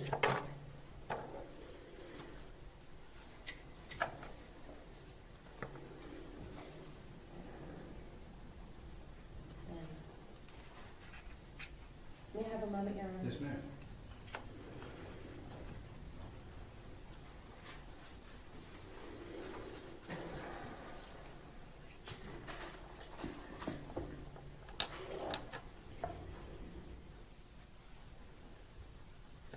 Okay, we're back online now. Sorry.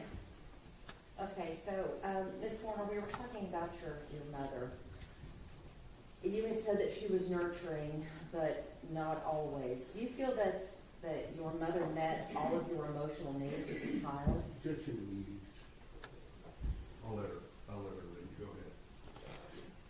And I'll repeat the question. Do you feel that your mother, Jackie, met all of your emotional needs? She tried. She's very young. She tried. I don't think I did, no. I don't think they were. She turned 16 the day after she had me, so, yeah. So a child having a child? Right. And Ms. Horner, I want to talk to you a little bit about your father. No, ma'am, they didn't. And how old were you when they divorced? 1 year old. At some point, did your mother remarry? Yes. And how old were you when they remarried? 5 or 6. Would you like to be the stepfather? No. Why not?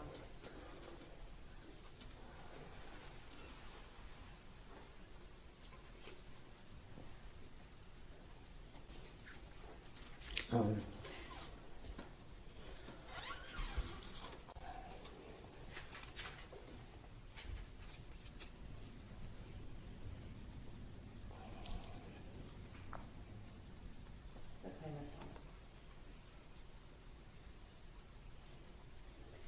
Did your stepfather abuse you? Yes.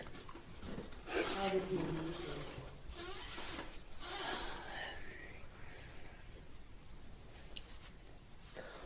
First time he abused me, they weren't even married. I was 4 when he tried to have sex with me. And this was before they even got married? Yes, ma'am. Did you tell anyone? Yes, I did. Who did you tell? My mother.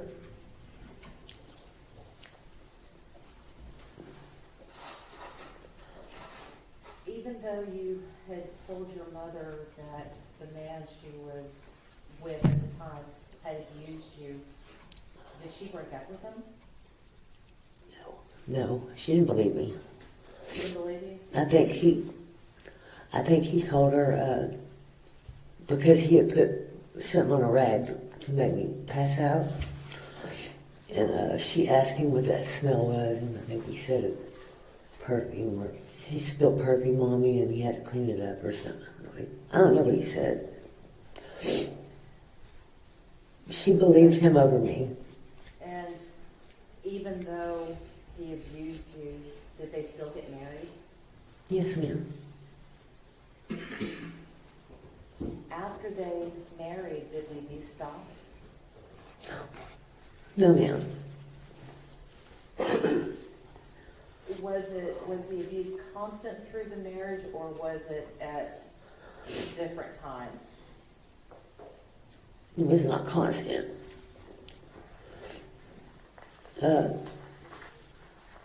I think he felt lucky that I didn't die. Didn't he quit for a while? So during the time that your stepfather was abusing you, did you tell your mother about it? Yeah. Yeah, I used to put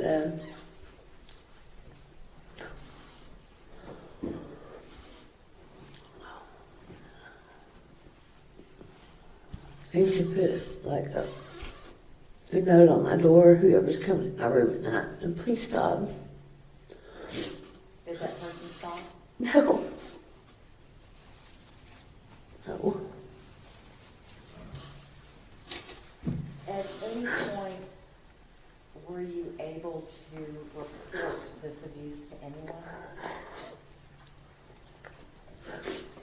Or let me rephrase that, to anyone who believed you? Well, when I was 14, they sent me to rehab because I was smoking weed. And came out then. When you got out of rehab, were there any conditions placed upon your household for your release? Yeah, my mom had to leave Larry. Washington. My mom had to leave my perpetrator. And that was your stepfather? Yes, sir. Yes, ma'am. You had mentioned that you had gone to rehab because you were smoking weed.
That's a lot of weed ago.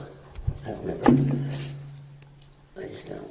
I'm sorry. There's a lot of things I don't remember. That's okay. That's okay. Were you still a teenager? Yes. Without saying what your mother told you, how did she feel about you dropping out of school? I don't remember her saying anything. Well, after you dropped out, how did you earn a living?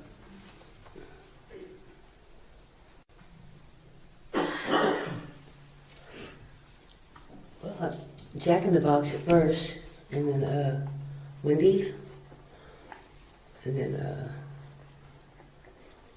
Sinbad's, the Illusions. What is Sinbad's? It's a club. Or what kind of club is that? The male topless bar. So, after you dropped out of school, did you start stripping? Yeah.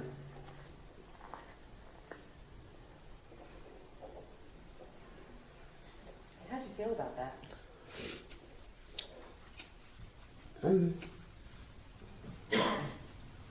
It seemed to fit in with my life.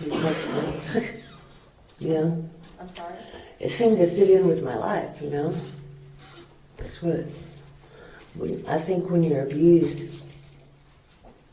at such a young age, it becomes a self-concept, you know, this is what I'm here for. I wish I hadn't. I really wish I hadn't, but I did. Now, did your mother ever discourage you from working in a strip club? No. I don't remember that either. She's not a bad mother. I don't want anything bad about my mom.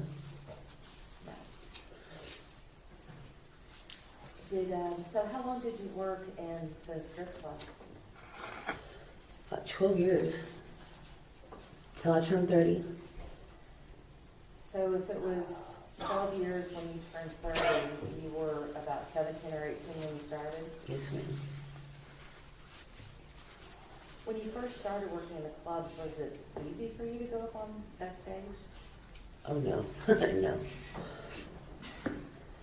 Or what did you do to get up the courage to go up there?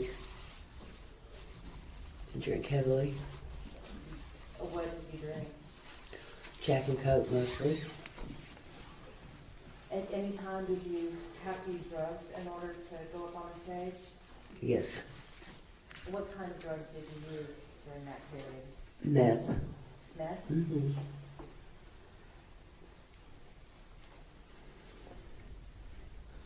About how old, if you remember, were you when you started using meth?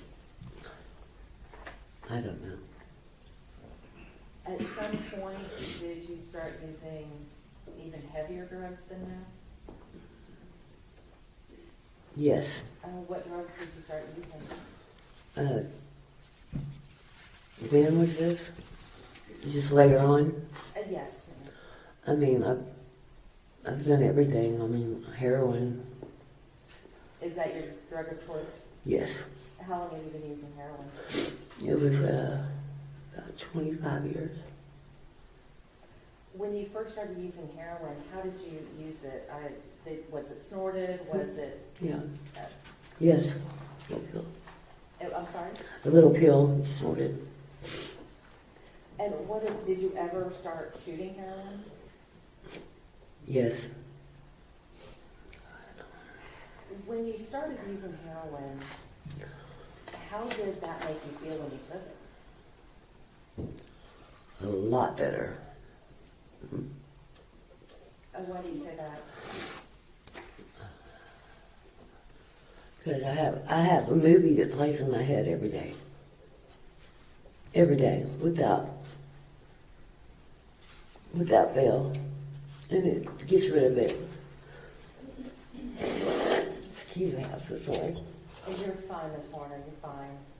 The movie that you said that is playing in your head, what kind of movie is it? Is it a comedy, a romance, a horror film? What kind of movie is it? It's my past. It's my abuse. It plays in my head every day. Does the heroin take that away? Yes, it does.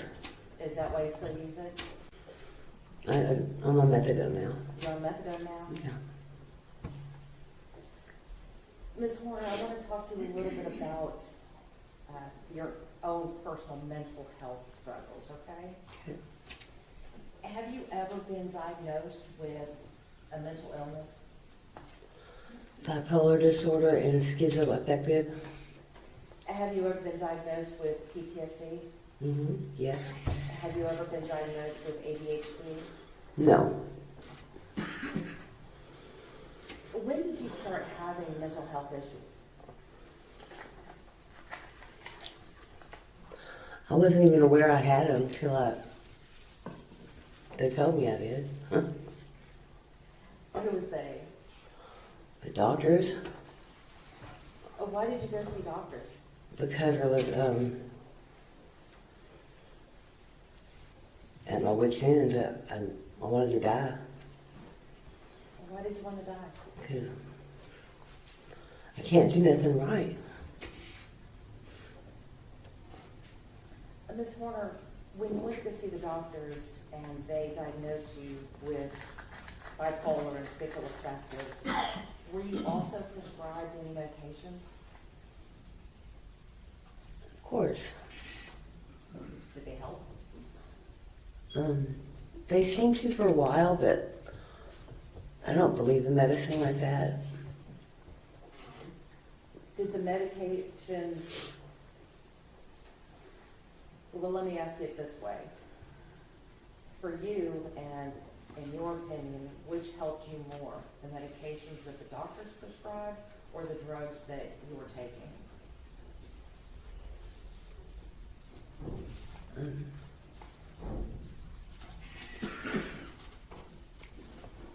I'm not sure. I didn't really give the dummy drugs a try, a chance, you know.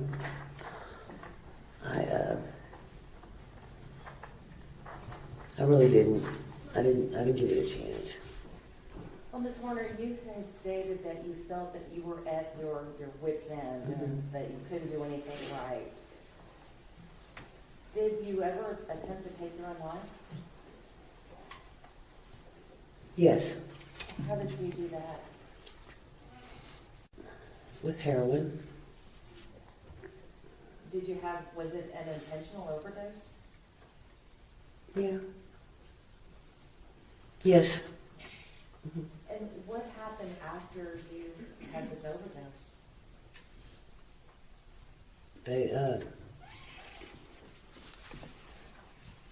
I don't know. I was out, but I woke up in the hospital and left. Do you recall how old you were at the time? No, ma'am, I do not. I don't remember. I'm really terrible with dates, ages. Sorry. Was it before or after Tanner was born? After. Let's talk about Tanner for a moment, okay? Sure. Tanner's your son, is that right? Yes. Okay. Who's his father?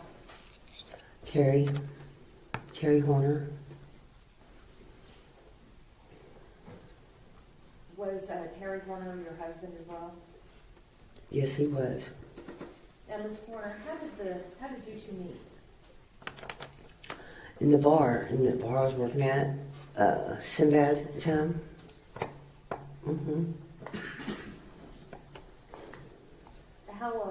Do you recall how old you were? 17, Do you recall how old he was? 29.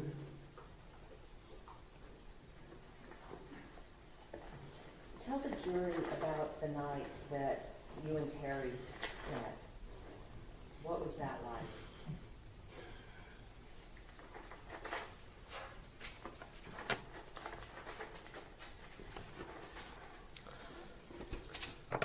Um, the first night we met, he raped me.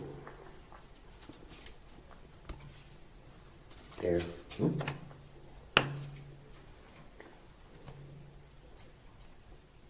That night, did he ever hit you? Yes, he did. Tell me about that. What happened? Well, he asked me to go back to his room and do the line, and I said, okay.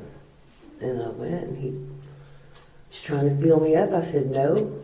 And he knocked me out and made me do what he wanted.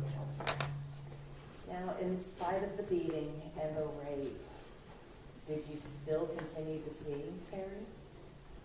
Yes, I did. I married him. So even though he beat you and raped you the first night that y'all met, you still fell in love with him? It wasn't love. Oh, But yeah, I married him.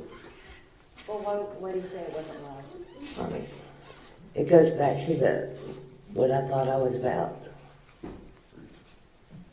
Well, how old were you when you married Terry Horner? 19. You told us that he had abused you before you got married. Did that abuse stop once you became his wife? It stopped after the first night. I mean, he never hit me again until when I decided to leave him.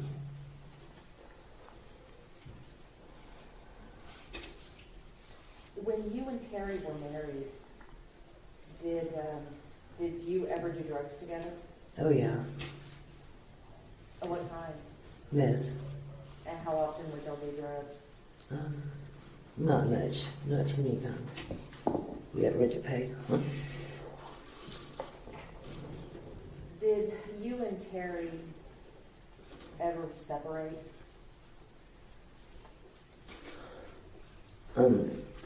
Once. Did you ever divorce? Once. Well, are you officially divorced from him? Yes. No. Are you still married to Terry Horner? Yes, I am. He's deceased. I was just about to ask that. Posthumously married.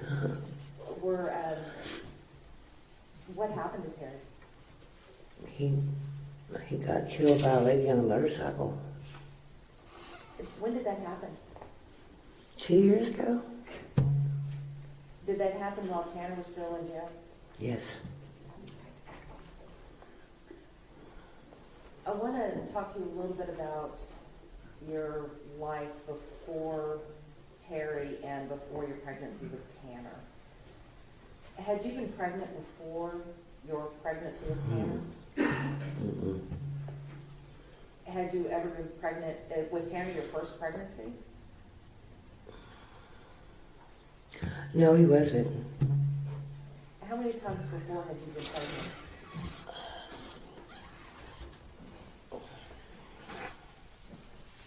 Is there anything I can refuse to answer? Do you want to rephrase? I'll move on. Okay. Thank you.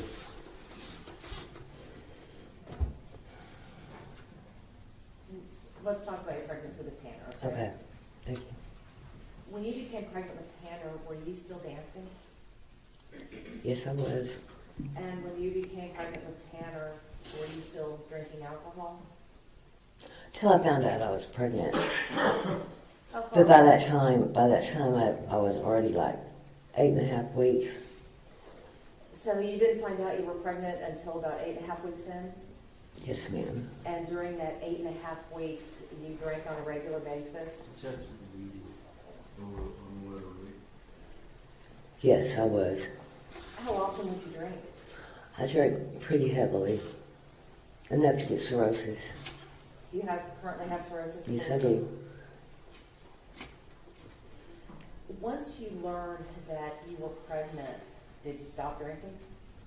Yes. And why did you stop drinking when you found out? Because I wanted my baby to be healthy. Now, before learning you were pregnant, did you smoke cigarettes? Yes. After you discovered you were pregnant with Tanner, did you stop smoking cigarettes? No. what about marijuana? Did you continue to smoke marijuana throughout your pregnancy? You know, I did a little bit because I was throwing up every day, and it helped. It helped with the morning sickness? It really did. And I hate to say that, but I did. Before learning that you were pregnant with Tanner, did you continue to use other drugs? No. So at the time that you found out you were pregnant, you were just smoking marijuana and drinking? Oh no, before I found out I was pregnant, So during that about 8 to 9 week period. yeah, I was doing everything. And what do you mean by everything? I mean, anything I can get my hands on. I mean, I didn't go out looking for it, but it was always coming into the club. And, it's not a good lifestyle. It's not. But I did try to stop whenever I found out I was pregnant. Once you found out that you were pregnant with Tanner, did you continue to work at the club? But I mean, just for like a couple more weeks. And I totally forgot to ask, but is Tanner your firstborn? Yes, Do you have any other children? yes. When was that child born? Not his birth date, but how long after Tanner was your second child? 10 years. So they're 10 years apart? Mm-hmm. All right, so let's talk about the birth of Tanner. Were you able to carry him to term? Past term. Past term? How late was he? It was like, he was 3 weeks and we still had to use Pitocin because an induce. He wasn't coming out, you know. He set up shop. How long were you in labor the night that he was born? Wow, I think it was a little over 3 weeks. And then, no, it was difficult pregnancy. When he actually decided to be born, were there any complications during that period? Well, yeah, he had gotten so big. I mean, I have a long torso, so I think that's why he had a lot of room to grow, but he had gotten so big that he not ruptured, but tore a little leak in my sac, so I was leaking water. I went to the hospital and they sent me home. We'll come back in whenever. So then they had to keep him for 2 days because the infection that he said he probably had because of that. He had a hard time coming out, so they put this thing on his head to pull him out. Not forceps. It was like a... Like a suction cup? Yeah, kind of. Like that. Mm-hmm. All right, so after Tanner is born, and he's cleaned up, and he's wrapped up in his blanket, and put in your arms,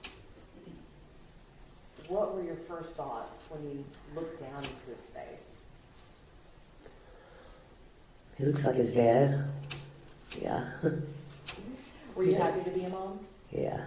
I was happy to have my kids. And why were you so happy to be a mother?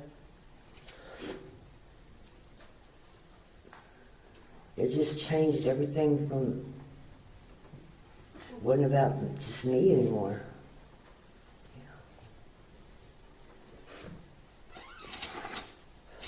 Where were you living at the time that Tanner was born? White settlement. Were you living with Terry? Were you living with your mother? Who were you living with? With Terry. In White settlement. How long after you came home from the hospital with Terry? Well, let me ask it this way: Did he stay around? Did Yeah. Terry stay around? Yeah, he did. And how long? Couldn't get him to leave. I'm sorry. I couldn't get him to leave and get a job or anything. At some point, though, you two separated and broke up. How long after Tanner had been born did y'all break up? 2 years. 2 years.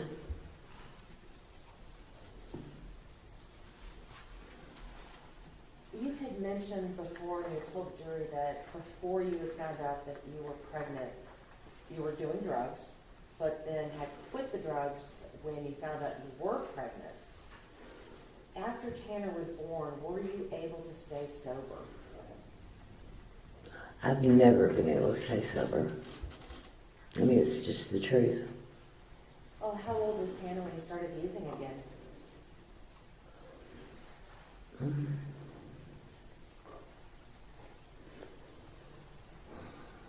This is embarrassing. It really is. I'm sorry. Probably about 2. What made you go back to using? I don't know. When you went back, were you using the same kind of drugs, the heroin and the meth and the I meth? hadn't started heroin. You hadn't started Yeah, heroin no. yet? Okay. So was it just the meth and the marijuana and the drinking? Yes. Cocaine. Did your drug use increase over time? Yes. Were you able to keep a job? No. And do you think that was because of the drugs? Yes. Had you ever lost a job because of your drug use? No. I could never keep a job. I think my bipolar has a lot to do with it. I don't know why I can't.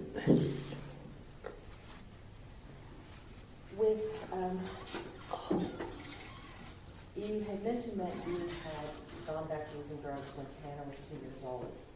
Do you know if he ever saw you using drugs?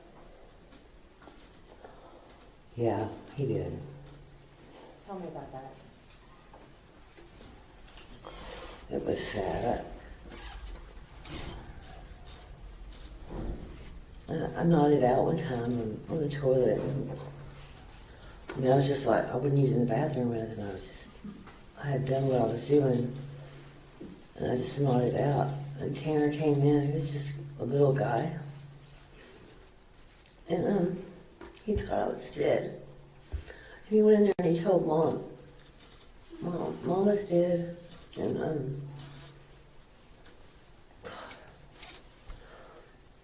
How did it make you feel? terrible. It's terrible.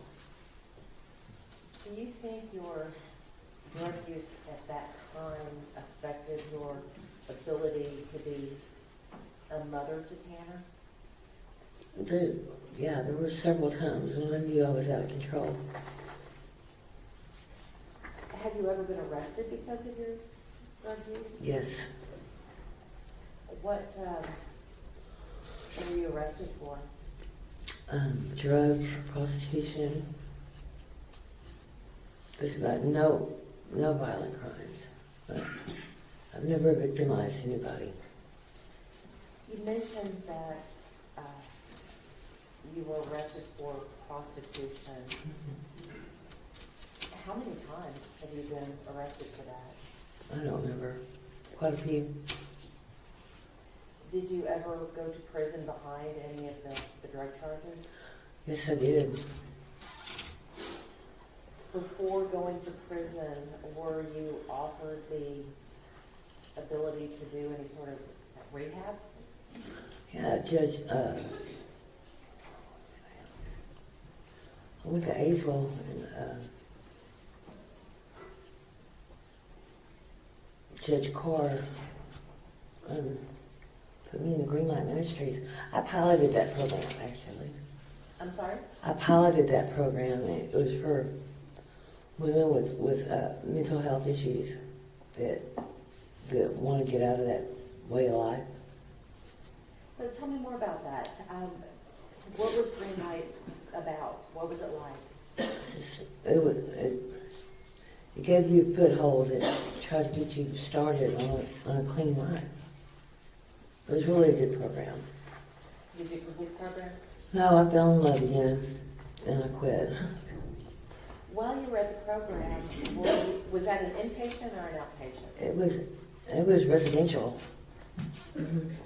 Were you able to have Tanner there with you? Yes, well, he visited there Where was he living when you were at Greenlight Ministries? in Lake Worth, Lakeside. And who was he living with? Mhm. Were there any other rehab facilities that you went to? Nexus, First Choice. I went to all of them. So let's talk about First Choice. When you were with at First Choice, was that a residential program as well? Yes, ma'am. Were you able to bring Tanner with you? Yes, ma'am. At this time, was your other child born? The first time he wasn't. The second time he was.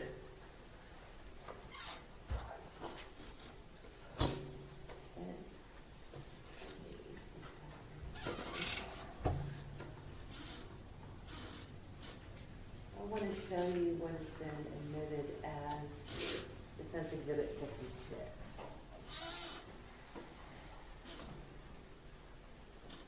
Where was this taken? It's like Nexus. At the Nexus? And who are the people in the photo? Me standing up, my grandmother, Mary, sitting down on the left, and Tanner is between me and my mother.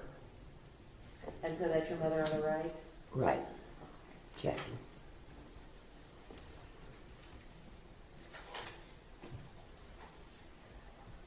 Ms. Warner, were you ever able to, in spite of all the times that you went to rehab, were you ever able to stay clean?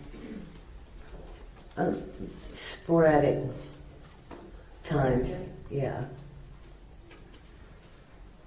I always wanted to. I had the want to, but couldn't do it. What do you think kept you from being successful and staying clean?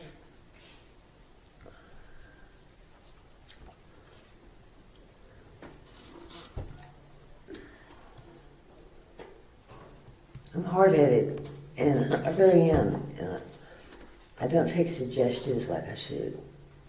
I need to go get some help and take a pill that they want me to take, but I have a hard time doing that.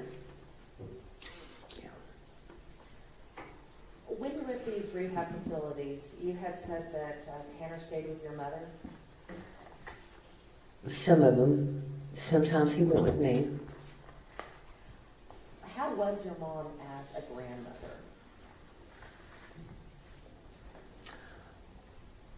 We better ask Tanner that. Well, from what you could see, was she a good grandma? Yes. She loved Tanner? She spoiled him. I mean, both of them were just spoiled rotten. And even though you were in these rehab facilities, did you still try to be present as a parent in Tanner's life? Absolutely. How did you do that? I mean, if I wasn't there, I always made sure they had insurance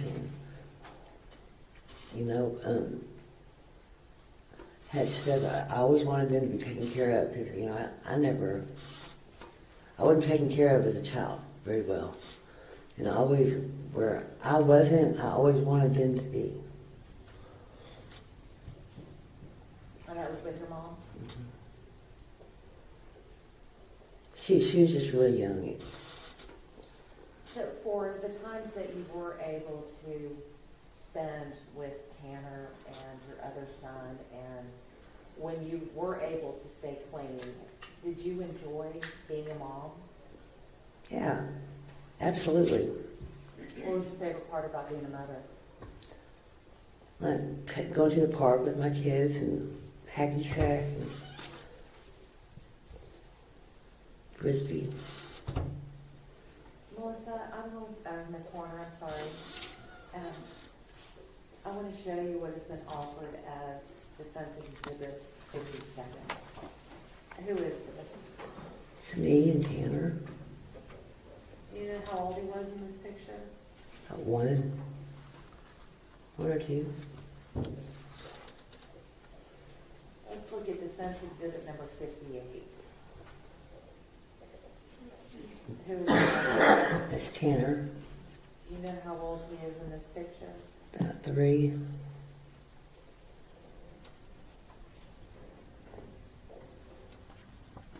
Defense exhibit number 59. Who is this? That's Tanner, And about how old is he in this picture? really, about 7. And what about defense exhibit number 60? Is that also Tanner? Yes. Know about how old he is there? 13, maybe. Now we have defense exhibit number 61. Can you describe what's going on in this picture? I'm giving him sugars, and my other son is watching. You mentioned your other son. Was Tanner excited to be a big brother?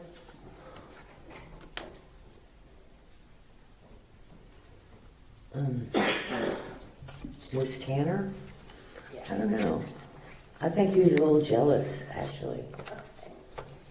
As most big brothers and big siblings are. Yeah, I was lucky enough to be the baby, so. yeah. We've talked about your rehab, we've talked about your drug use, we've talked about your mental health. I want to talk to you a little bit about your physical health. You had said that you had the neck surgery, but other than that, has your drug use caused you to have any other medical problems? Cirrhosis, for sure. Yeah. Were you, anything else? Have you recently been in the hospital for anything? Or have you had to go to the hospital for an extended period of time? Yeah, because of my neck. I was in there for 7 weeks.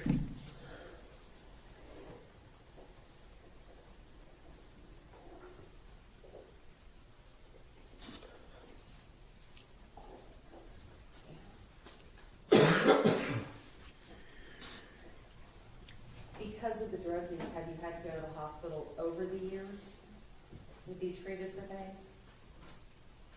I don't remember that. No. Have you ever left the hospital against medical advice? Oh, yeah. Why is that? Probably because of pain management. Tell me more about that. What do you mean you left the hospital because of pain management? Well, you know how they are with opioids, and they won't. That's what helps my pain, and they have a thing about that now.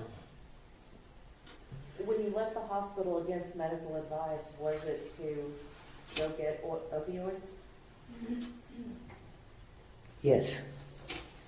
And by opioids, do you mean heroin? Yes. Do you know about how many times you left the hospital in order to get heroin? Like once, I think. And Ms. Horner, I want to switch gears again, and I want to talk a little bit about Tanner as a child, okay? And please, I know that you're in pain. Do you let me know when you need a break, okay? Okay. When Tanner was a child, did you ever notice anything about him that made you feel that he was, I don't know, different from other children? Yes. Yes. What kinds of things did you notice?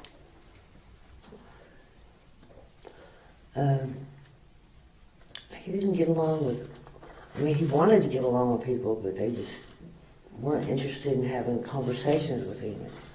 Having him around, it was sad to watch. Very sad. They didn't like him at all. How old was he when you first started to notice these things?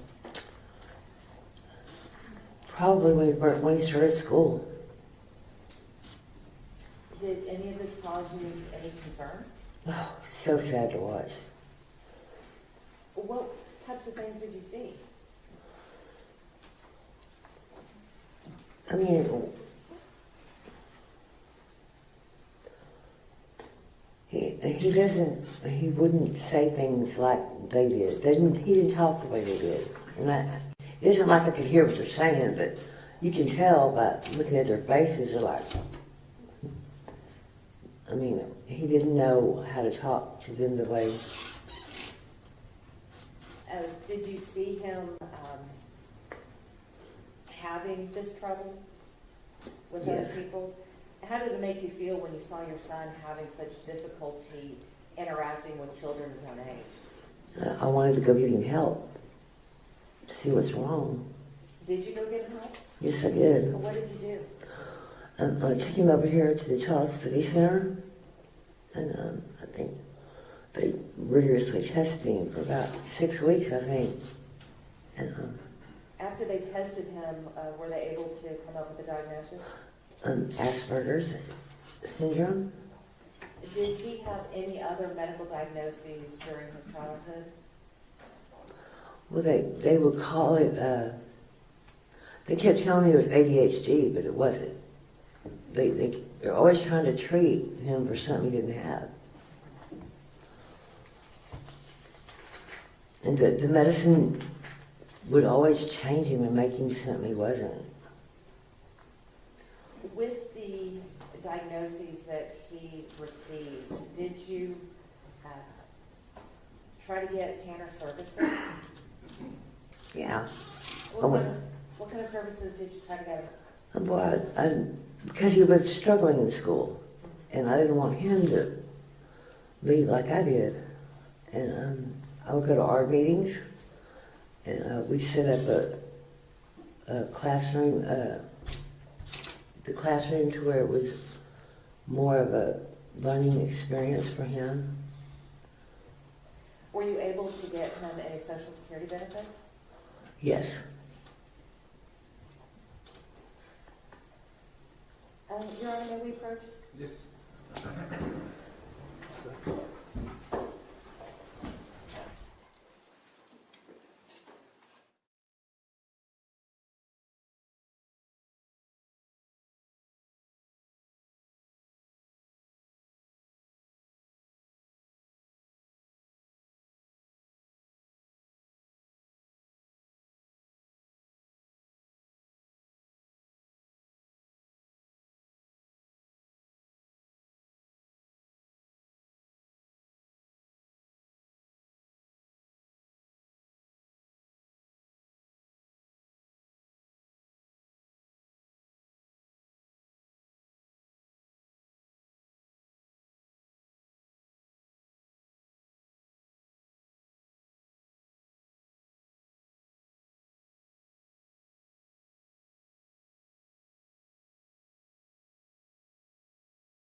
Ms. Warner, before we broke, we were talking about Tanner's diagnoses. One of those diagnoses that you had mentioned was Asperger's. Did you ever see Tanner have any, I guess the word I'm going to use is meltdowns, when he was younger? Yes. How often did these meltdowns occur?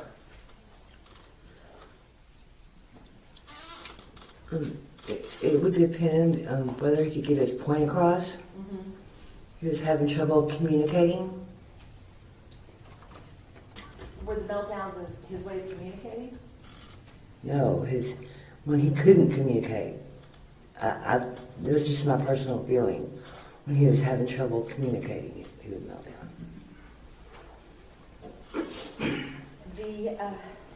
Let's talk some more about these meltdowns. When did you first notice Tanner having these meltdowns?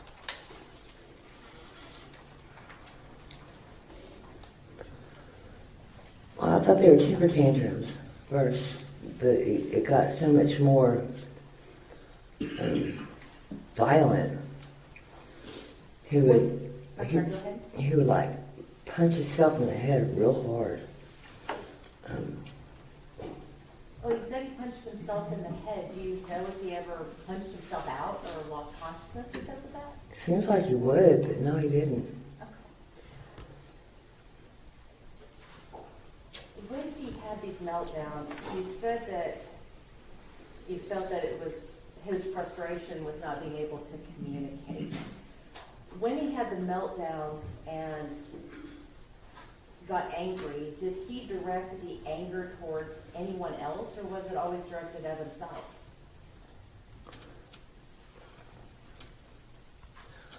I'm sure it was just at himself, really. Did you ever see him direct his anger at He anyone? never tried to hit anybody. Did he ever try to hit you? No, Did you ever see him try to hit his grandmother? no.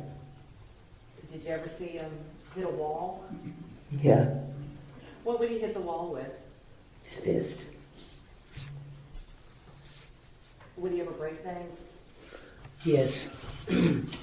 But you never saw him exhibit anger towards yourself? No, not really. At what age did he begin hitting himself in the head? That was after he was getting bullied in school. I'm sorry? When he started getting bullied in school, Tanner was bullied while he was in school? oh, terribly. Did you ever see any of the bullying happen? No, I would want to go up there and save him, but he would never let me. He would never let me go up there. He said I would make it worse, but I wanted to. What kind of bullying did you see happen? I didn't see it. Your Honor, she just stated she didn't see it herself. Sustained. Did you see Tanner get bullied at any time? Not at school. His grandfather did sometimes. You saw his grandfather bully him? I saw his grandfather bully him sometimes. So let's talk about his grandfather. Who was his grandfather? Bill Harbison? And he was married to your mother, Jackie? Yes. Can I refrain from using names, please?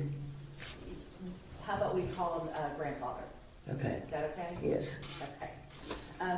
How long were your mother and second stepfather married?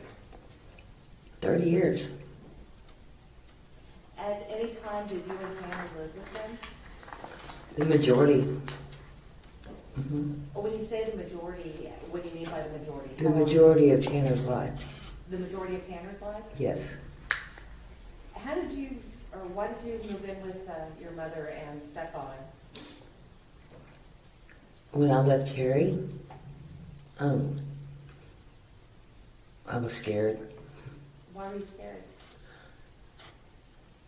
because his dad stopped me for a long time. And and I got scared, and I moved in there because I was watched better. So you were afraid that your husband would hurt you? 'Cause you said he stalked you. How did he stalk you? He would sit across the street from my work and like follow me home and stuff like that. Did you fear for your safety? Well, yeah, Did you fear for Tanner's safety? no, not at that time. Did did you think that Terry would ever hurt Tanner?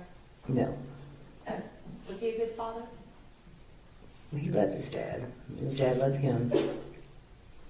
Was his father able to be there for him throughout his life?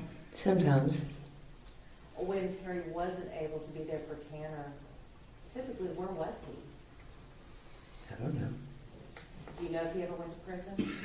Yes, How often or how many times did Terry go to prison? twice. Do you recall for how long? No.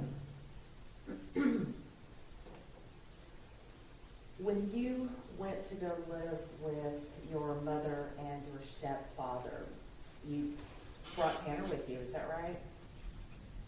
Yes, I did. How'd that go over with your mom and stepfather? Did they like having y'all there?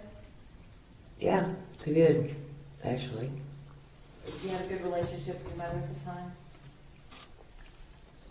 Well, I was doing my own thing. And, I really did it because I was having support with him. It was hard trying to do it on my own. Is it difficult being a single mother? Absolutely. And were you doing the best you could? Yes, but I could have done a lot better. I know that. Someone once said that it takes a village. Is that what you found with your mother and stepfather? Yes. So let's talk about your relationship with your stepfather. Which one? With the most recent one, Okay. when you were living with your mother and the stepfather, Okay. when Tanner was born. Is it okay if I call him Mr. Harbison? Without using first names? Just, yeah, go ahead. Okay. And whatever makes you more comfortable, I will address him whichever way. Go ahead. Okay. With, how was your relationship with Mr. Harbison?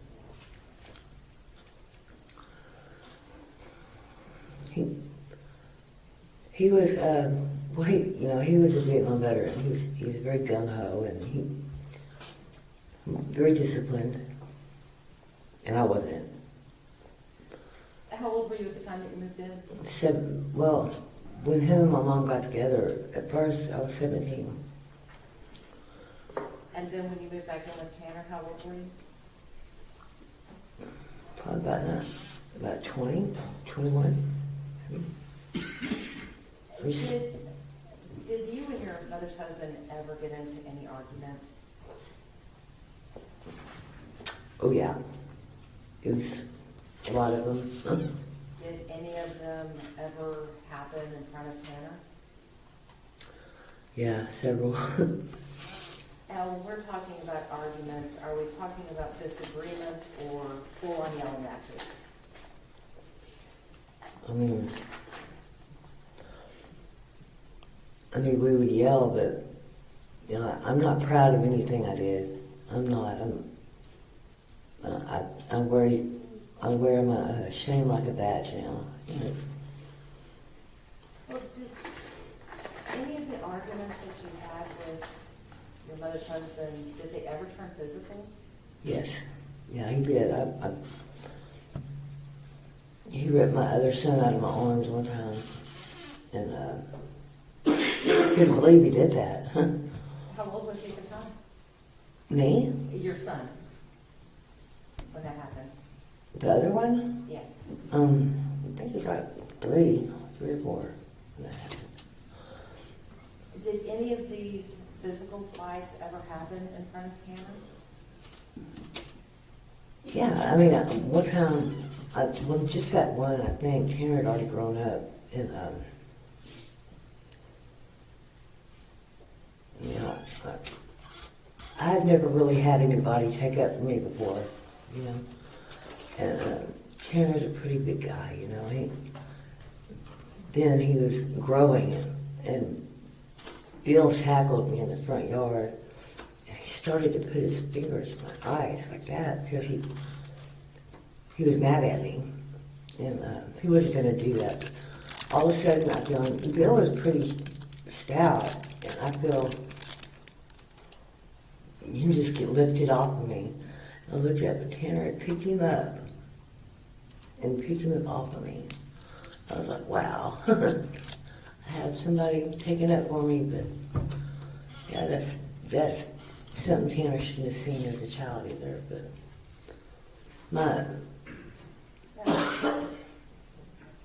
what about the relationship between your stepfather and Tanner? How was that? I think Tanner kind of worshipped him, really. Liked him a lot, but Bill was mean to him. What do you mean by mean? How was Bill mean to him? That would be something you'd all need to ask my mom. She knows more about that, so I'm going to let my mom answer that. Did you ever witness any of it? No, not really.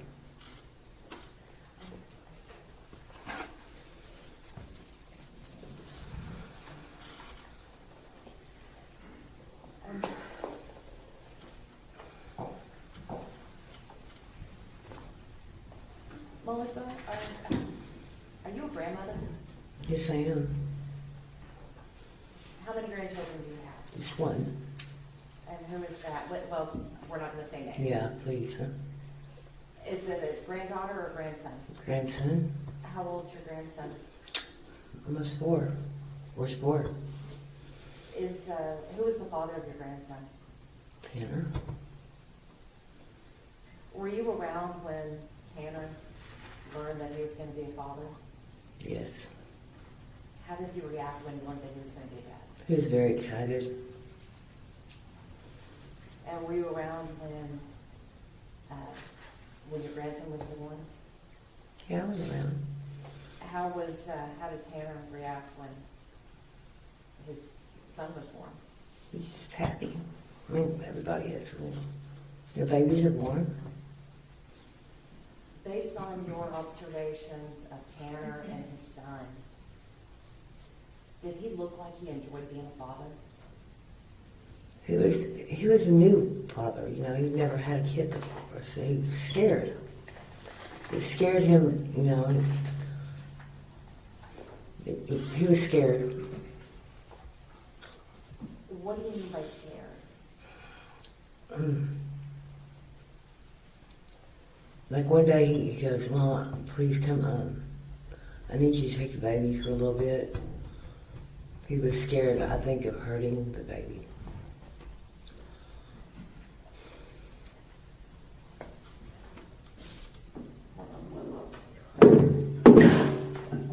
Did you watch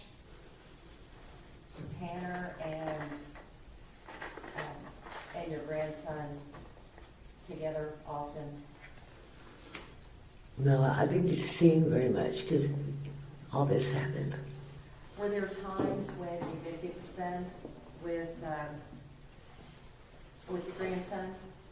I got to spend a few days with him. Your Honor, I'd like to publish what has been admitted as defense exhibit number, I believe it was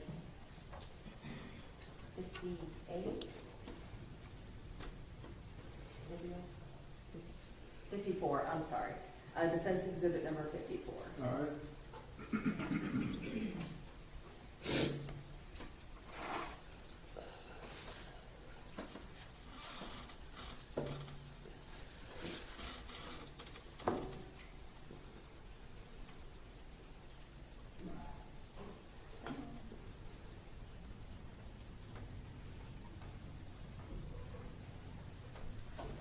Good boy. Good boy. Yeah. Yeah.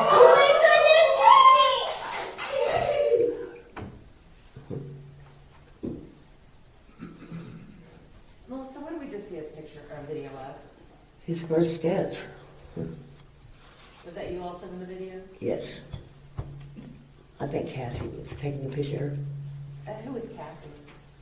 Sorry. His ex-girlfriend. Were Tanner and Cassie living together when this video was taken?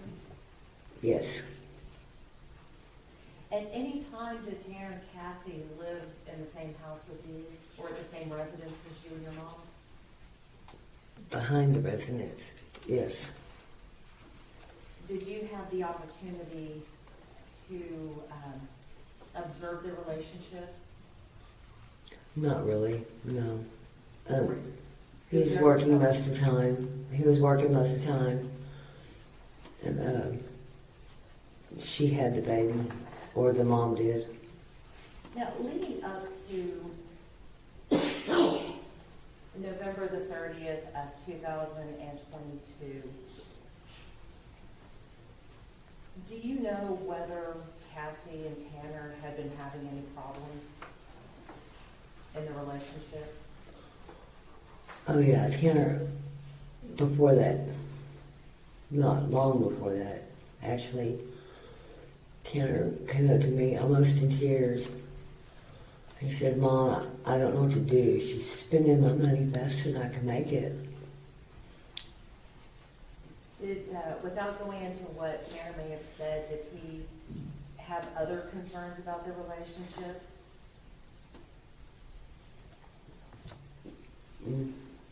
Not really. I mean, he wanted them to be together, you know, but he didn't want. I don't think he felt like he could keep up with it, with the whole thing. Now, you've known Tanner all of his life. Did the issues with Cassie and the finances, based on your observations, did that appear to cause him distress or stress? Yes, he had finally found a girl to stay with, you know, that would stay with him. And he really wanted to keep her, you know. So he was treated pretty bad. Ms. Warner, I want to talk to you about the incident itself, the reason why we are here today. You understand that your son has pled guilty to kidnapping and killing Athena Strand, right? Yes. And you know some of the facts and information surrounding what may have occurred during the incident. Is that right? Yes. Knowing that he pled guilty to this, are you angry with him? I'm so mad at him. I want to just tear his ass up.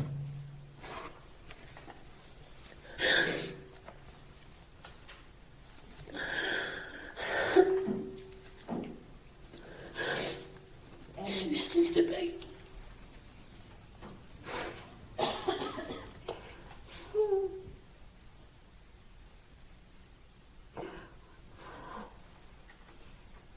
Ms. Warren, in spite of everything that you know about this case, do you still love your son? Of course I love my son. I don't love who did that, though. I don't know who that was. Okay, Mr. Honor. You okay? Do you need to take a few minutes? I need to go back in just for a second. Y'all return to your room, we'll call you right back.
sorry.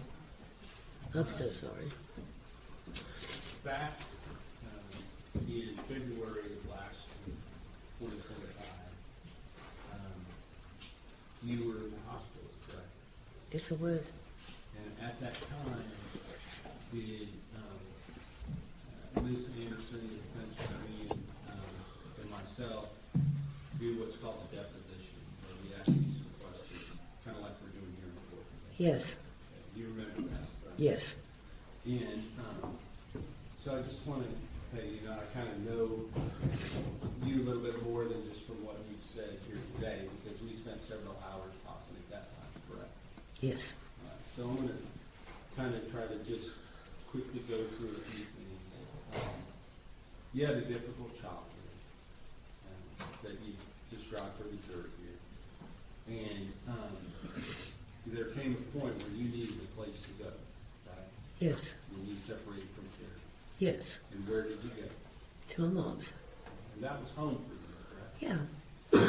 And from the point that you went to your mom's, when you separated from Terry, when Tanner was 2 years old, was that Tanner's home, essentially, from that point forward? Well, I dragged him in and out. I took him to several residential facilities, trying to get it right. I really did try. And I understand that. You always knew, he always knew, that that was his home where he could go back to, correct? Yes. And when you lost your sobriety, at times where you would go off on your own and leave, where would Tanner be? At home Okay. And home was where? with my mom, Okay. And who else? Bill.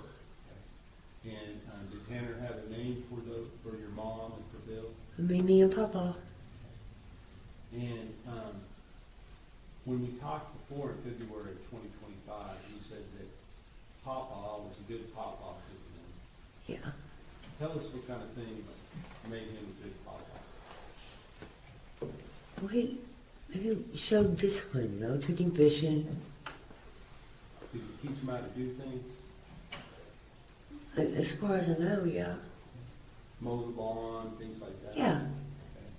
Okay. Did he have expectations of him and of Tanner and your other son as well? Yes. And there were rules in the house that they had to follow. Yes. And your mom, was she a good and a loving provider for those boys? Yes. And knowing that they had a safe and good place to live, did that make you feel better about everything? Yes, we did. And did you always feel that Tanner and your other son, I won't call them by name, but that they were safe there with Mimi and Papa? Yes. And that Mimi and Papa were going to provide them with the support that they needed, even if you weren't in the picture. Right. Is that right? Right. And then there would be times where you would come home as well, right? Right. And how would things change when that happened? Well, I would be, sorry that I was gone, and once again, I was gone, and I'm almost sorry, and Bill would give me the talk, and. But were you essentially welcomed back into the family? Sure. And Well, they know I was a good mother. They knew when I was around, I was a good mother. that you loved your sons. Absolutely. Right. But as far as their schooling and whatever benefits that they might be receiving, who was the person handling those kind of things for the most part? Me. You? Me. Okay, so who would be handling it when you were not there? Now, my mother, I would get the insurance for him because my mother was working at the time. She couldn't. And we and the boys were staying behind, so in the back. So it would work out like that. And with regard to the time that all this went down, you were living there. Bill had passed away some time ago, correct? Yeah. 4 years ago. Papa had passed away, when was that? 4 years ago. And, after that, were you living there, with your mom in the house? Yes, And was your other son also in the house? yes. Can we not talk about him, please? I'm not gonna. He doesn't want me to talk about him. Okay, I understand. But as far as the people that were living in the house, it was the three of you. And where was Tanner living? In the back. And do you call that the shed, what do you call it? Bedroom, The pigsty. or pigsty? Yeah. Why do you call it pigsty? Because he doesn't know how to clean. He's a terrible cleaner. But has, over the years, that place has been cleaned and then made dirty again? Yeah. I mean, I would go back there and do what I could, but it would get so trashed so fast. So I don't know. Understood. So let's talk about Tanner and his, what the things that he did. Was Tanner, did he graduate from high school? Yes. Okay. Was he into music? Oh, yeah. That's his thing. Did he play musical instruments? Yeah, he plays everything. Guitar? Yeah, if he picks up an instrument, he can master it. Does he sing? No. Does he try to sing? He tries to sing. Did he play keyboard? Yeah. Does he mix his own music on the computer? Yeah, he's pretty good at that. Does he play a lot of video games? No. So he had interests similar to other people, correct? Right. Now let's talk about, in high school, did he participate in the wrestling team? Yes, he did. And you go watch him do that? Yeah, I went once or twice. When he was little, did he play in little league games, things like Yes, that? he did. So he was able to be on a team and participate, just like other kids, correct? Well, I mean, he tried. Well, he was part of the team, right? Yeah, it didn't last long though, but he tried. And I always told him as long as you try.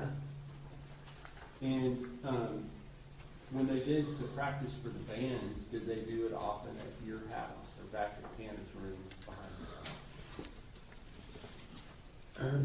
house? My neighbors didn't like that too much, so they had to do it somewhere else. 'Cause my neighbors didn't like that. But Tanner was a part of several different bands, do you agree? Yes. So in that respect, he was working with other young men, same age as himself or around that age? Is that So they got Did you ever, picked out. did you ever express any concerns other than just the loudness of the music about what was going on back there during the band practice? What was going on back. I don't know what was going on back there. I don't. Let me ask you, I'm going to talk to you about this particular case. I'm not going to, I want you to know, I understand your life situation has not been easy, and I know this has not made it easier. But I want to ask you what your understanding is of what happened in this case. Objection, Your Honor, relevant. Oral, the letter is. Okay, could you say that again, please? What is your understanding of what happened in this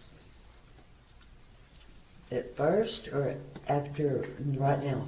Well, let's talk about it at first. Well, at first I believed in what my son told me. And what did he tell you? That he had backed into a little girl. He panicked and strangled her. And so you said at first I believed that, and now do you believe something different? Yes, I do. And have you been watching the live streams? Of the Don't get me thrown in jail. What was Am that? I going to go to jail for that? No. Yes, I have. Okay. You're not. I'm just asking if you had the ability to watch the trial process. Yes, I have. So now that you've seen those things, what is your understanding about what happened?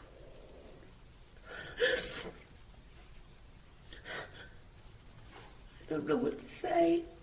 I'm so sorry. I'm so sorry.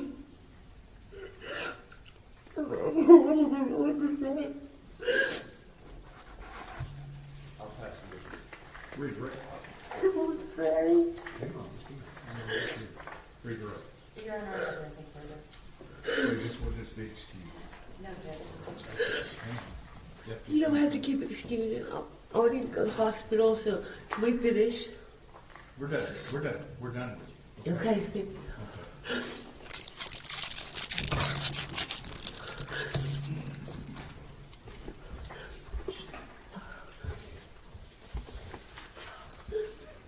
So sorry.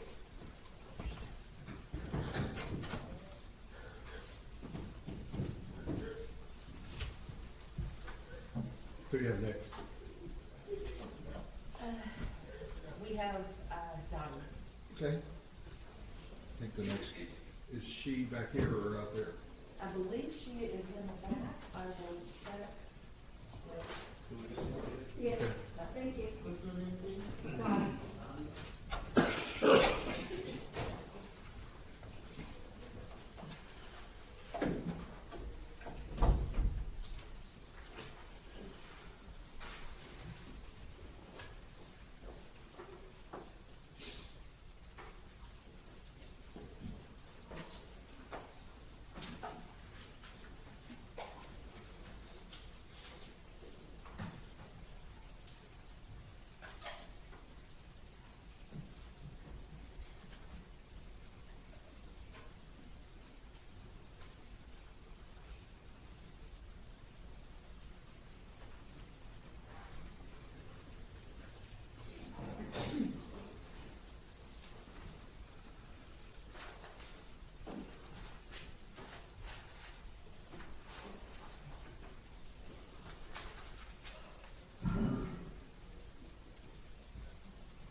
Come in, please, ma'am.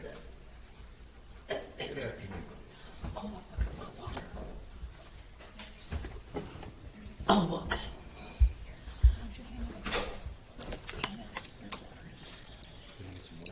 Yeah, I'm there.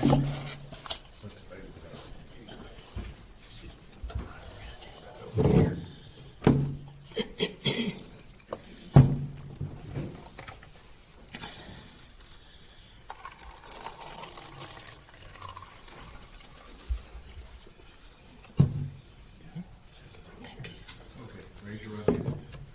Solemnly swear or affirm testimony given this cause to be the truth, whole truth, and nothing but the truth, so help you God. Yes, sir. Okay. There's a rule of evidence in the text, says you can't be in court unless you're testifying. And once you have testified, don't discuss your testimony with anybody else except the Lord.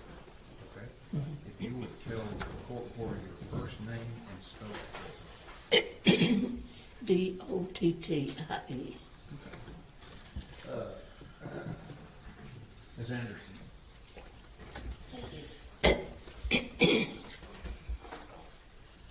Good afternoon, Dottie. How are you doing? Okay. Dottie, if you will just introduce yourself to the jury, and we agree that there will be no last names here, but if you'll just let them know your name, please.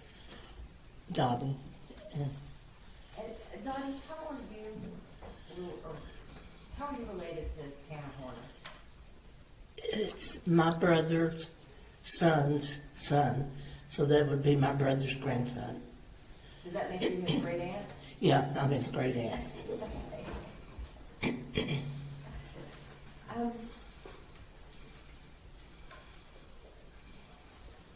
I want to talk to you a little bit about your family, okay?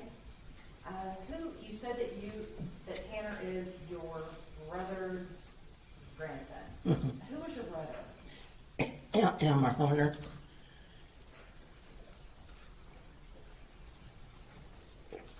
And obviously Elmer had some kids. Yeah, yes, And one of those children was the father of Tanner Horner. yes. What was his name? Terry Lynn.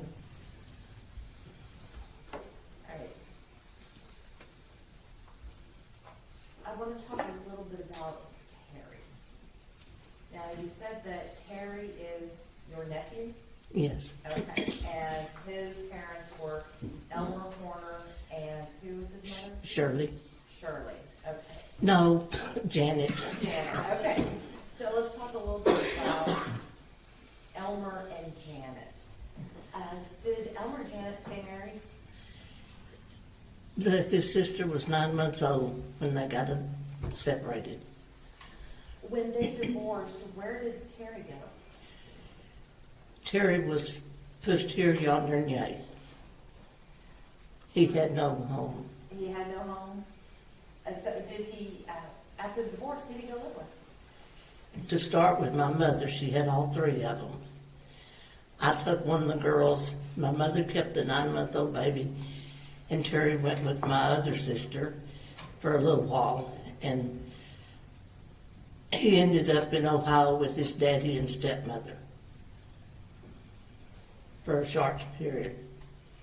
It sounds like Terry and his siblings got shuffled around a lot.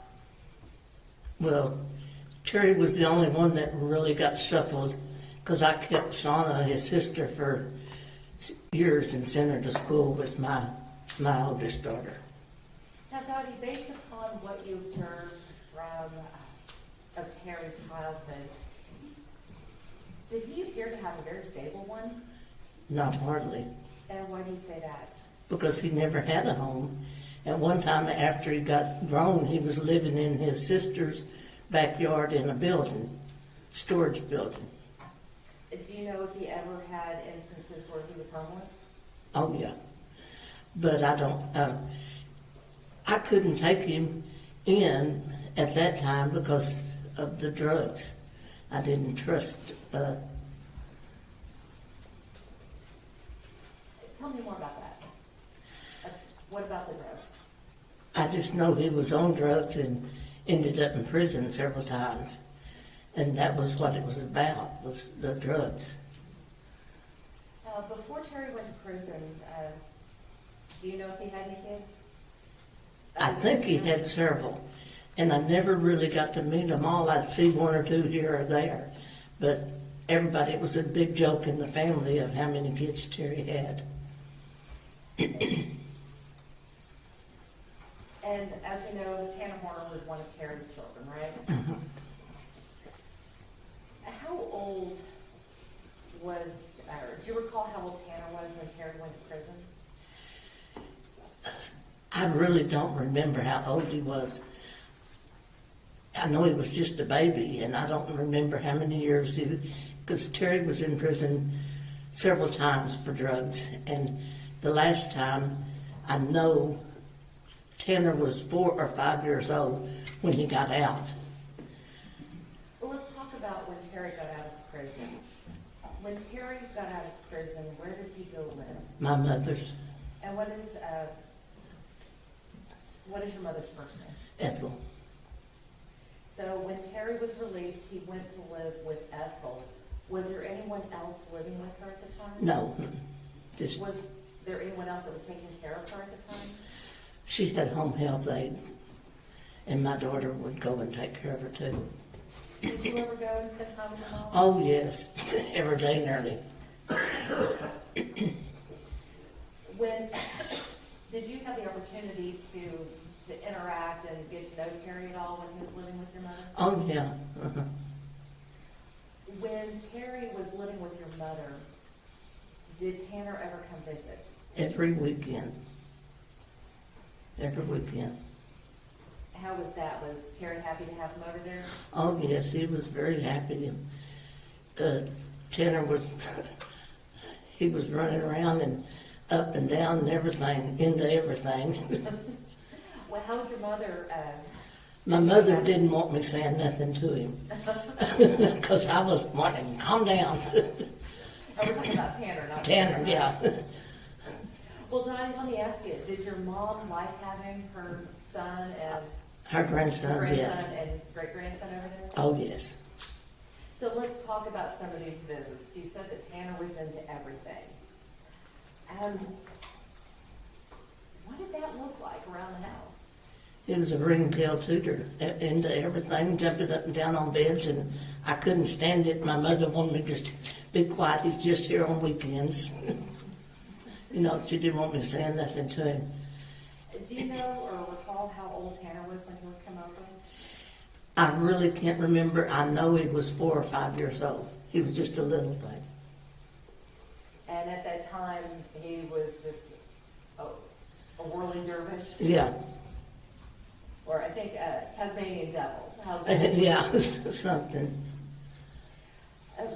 You said that he was into anything or into everything, but what kind of things would Tanner do when he was at your mother's house?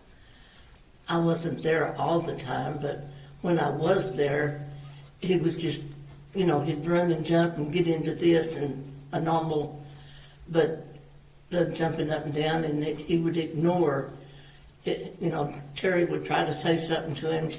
I think it was because I was there. Well, That that it- kind of brought me to my next question.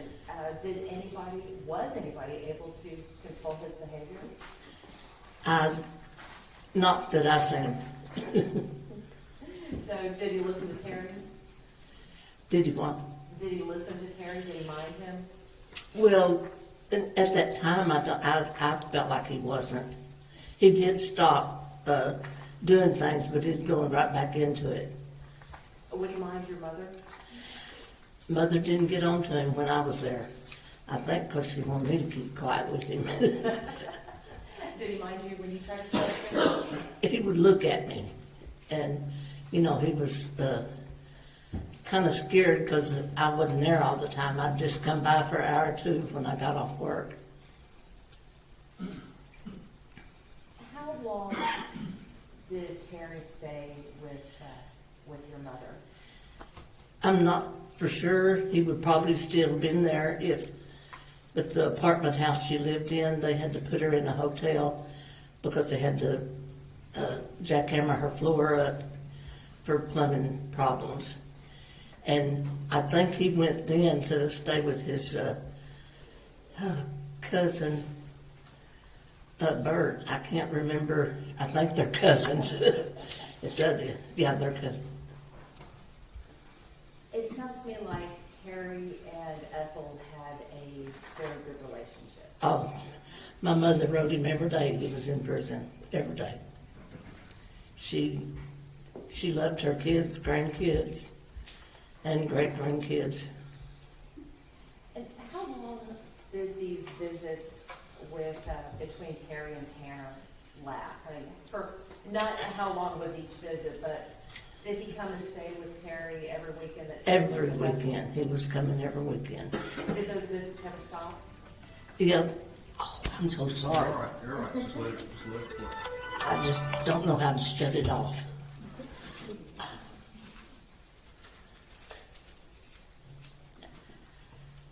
How long did, I'm sorry. I can ask a question again.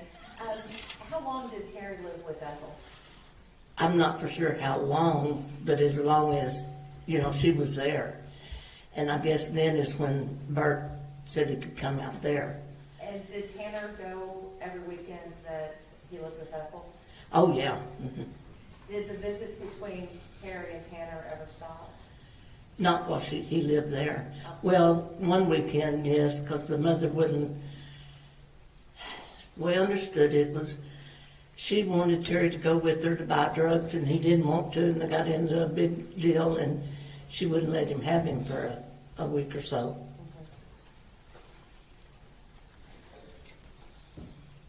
Based upon what you observed between Terry and Tanner, did Terry appear to love his son?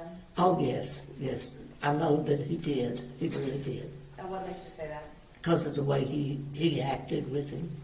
You know, when I said something about him jumping up and down on the bed, the way Terry got him to stop, you know, instead of, you know, I would have swatted him, but not Terry, not with the, you know, he really cared and knew that he'd been gone out of his life and he wanted to be back in his life. I really think he was just a very small baby when he went to prison. And based on your observations and your interactions with Terry and Tanner, do you feel that that Terry was, trying to turn his life around to take care of his son? Yes, I do. Was he able to do that? No, he wasn't. Okay. You have a moment, Your Honor? Yes, ma'am.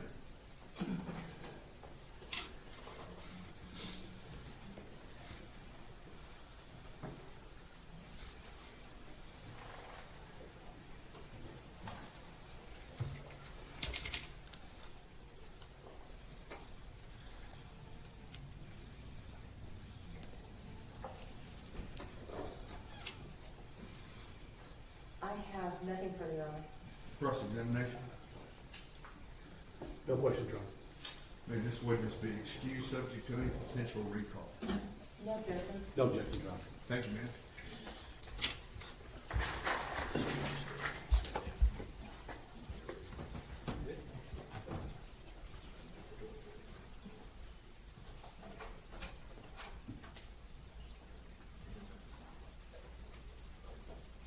I need to visit with the lawyers for a few minutes, okay?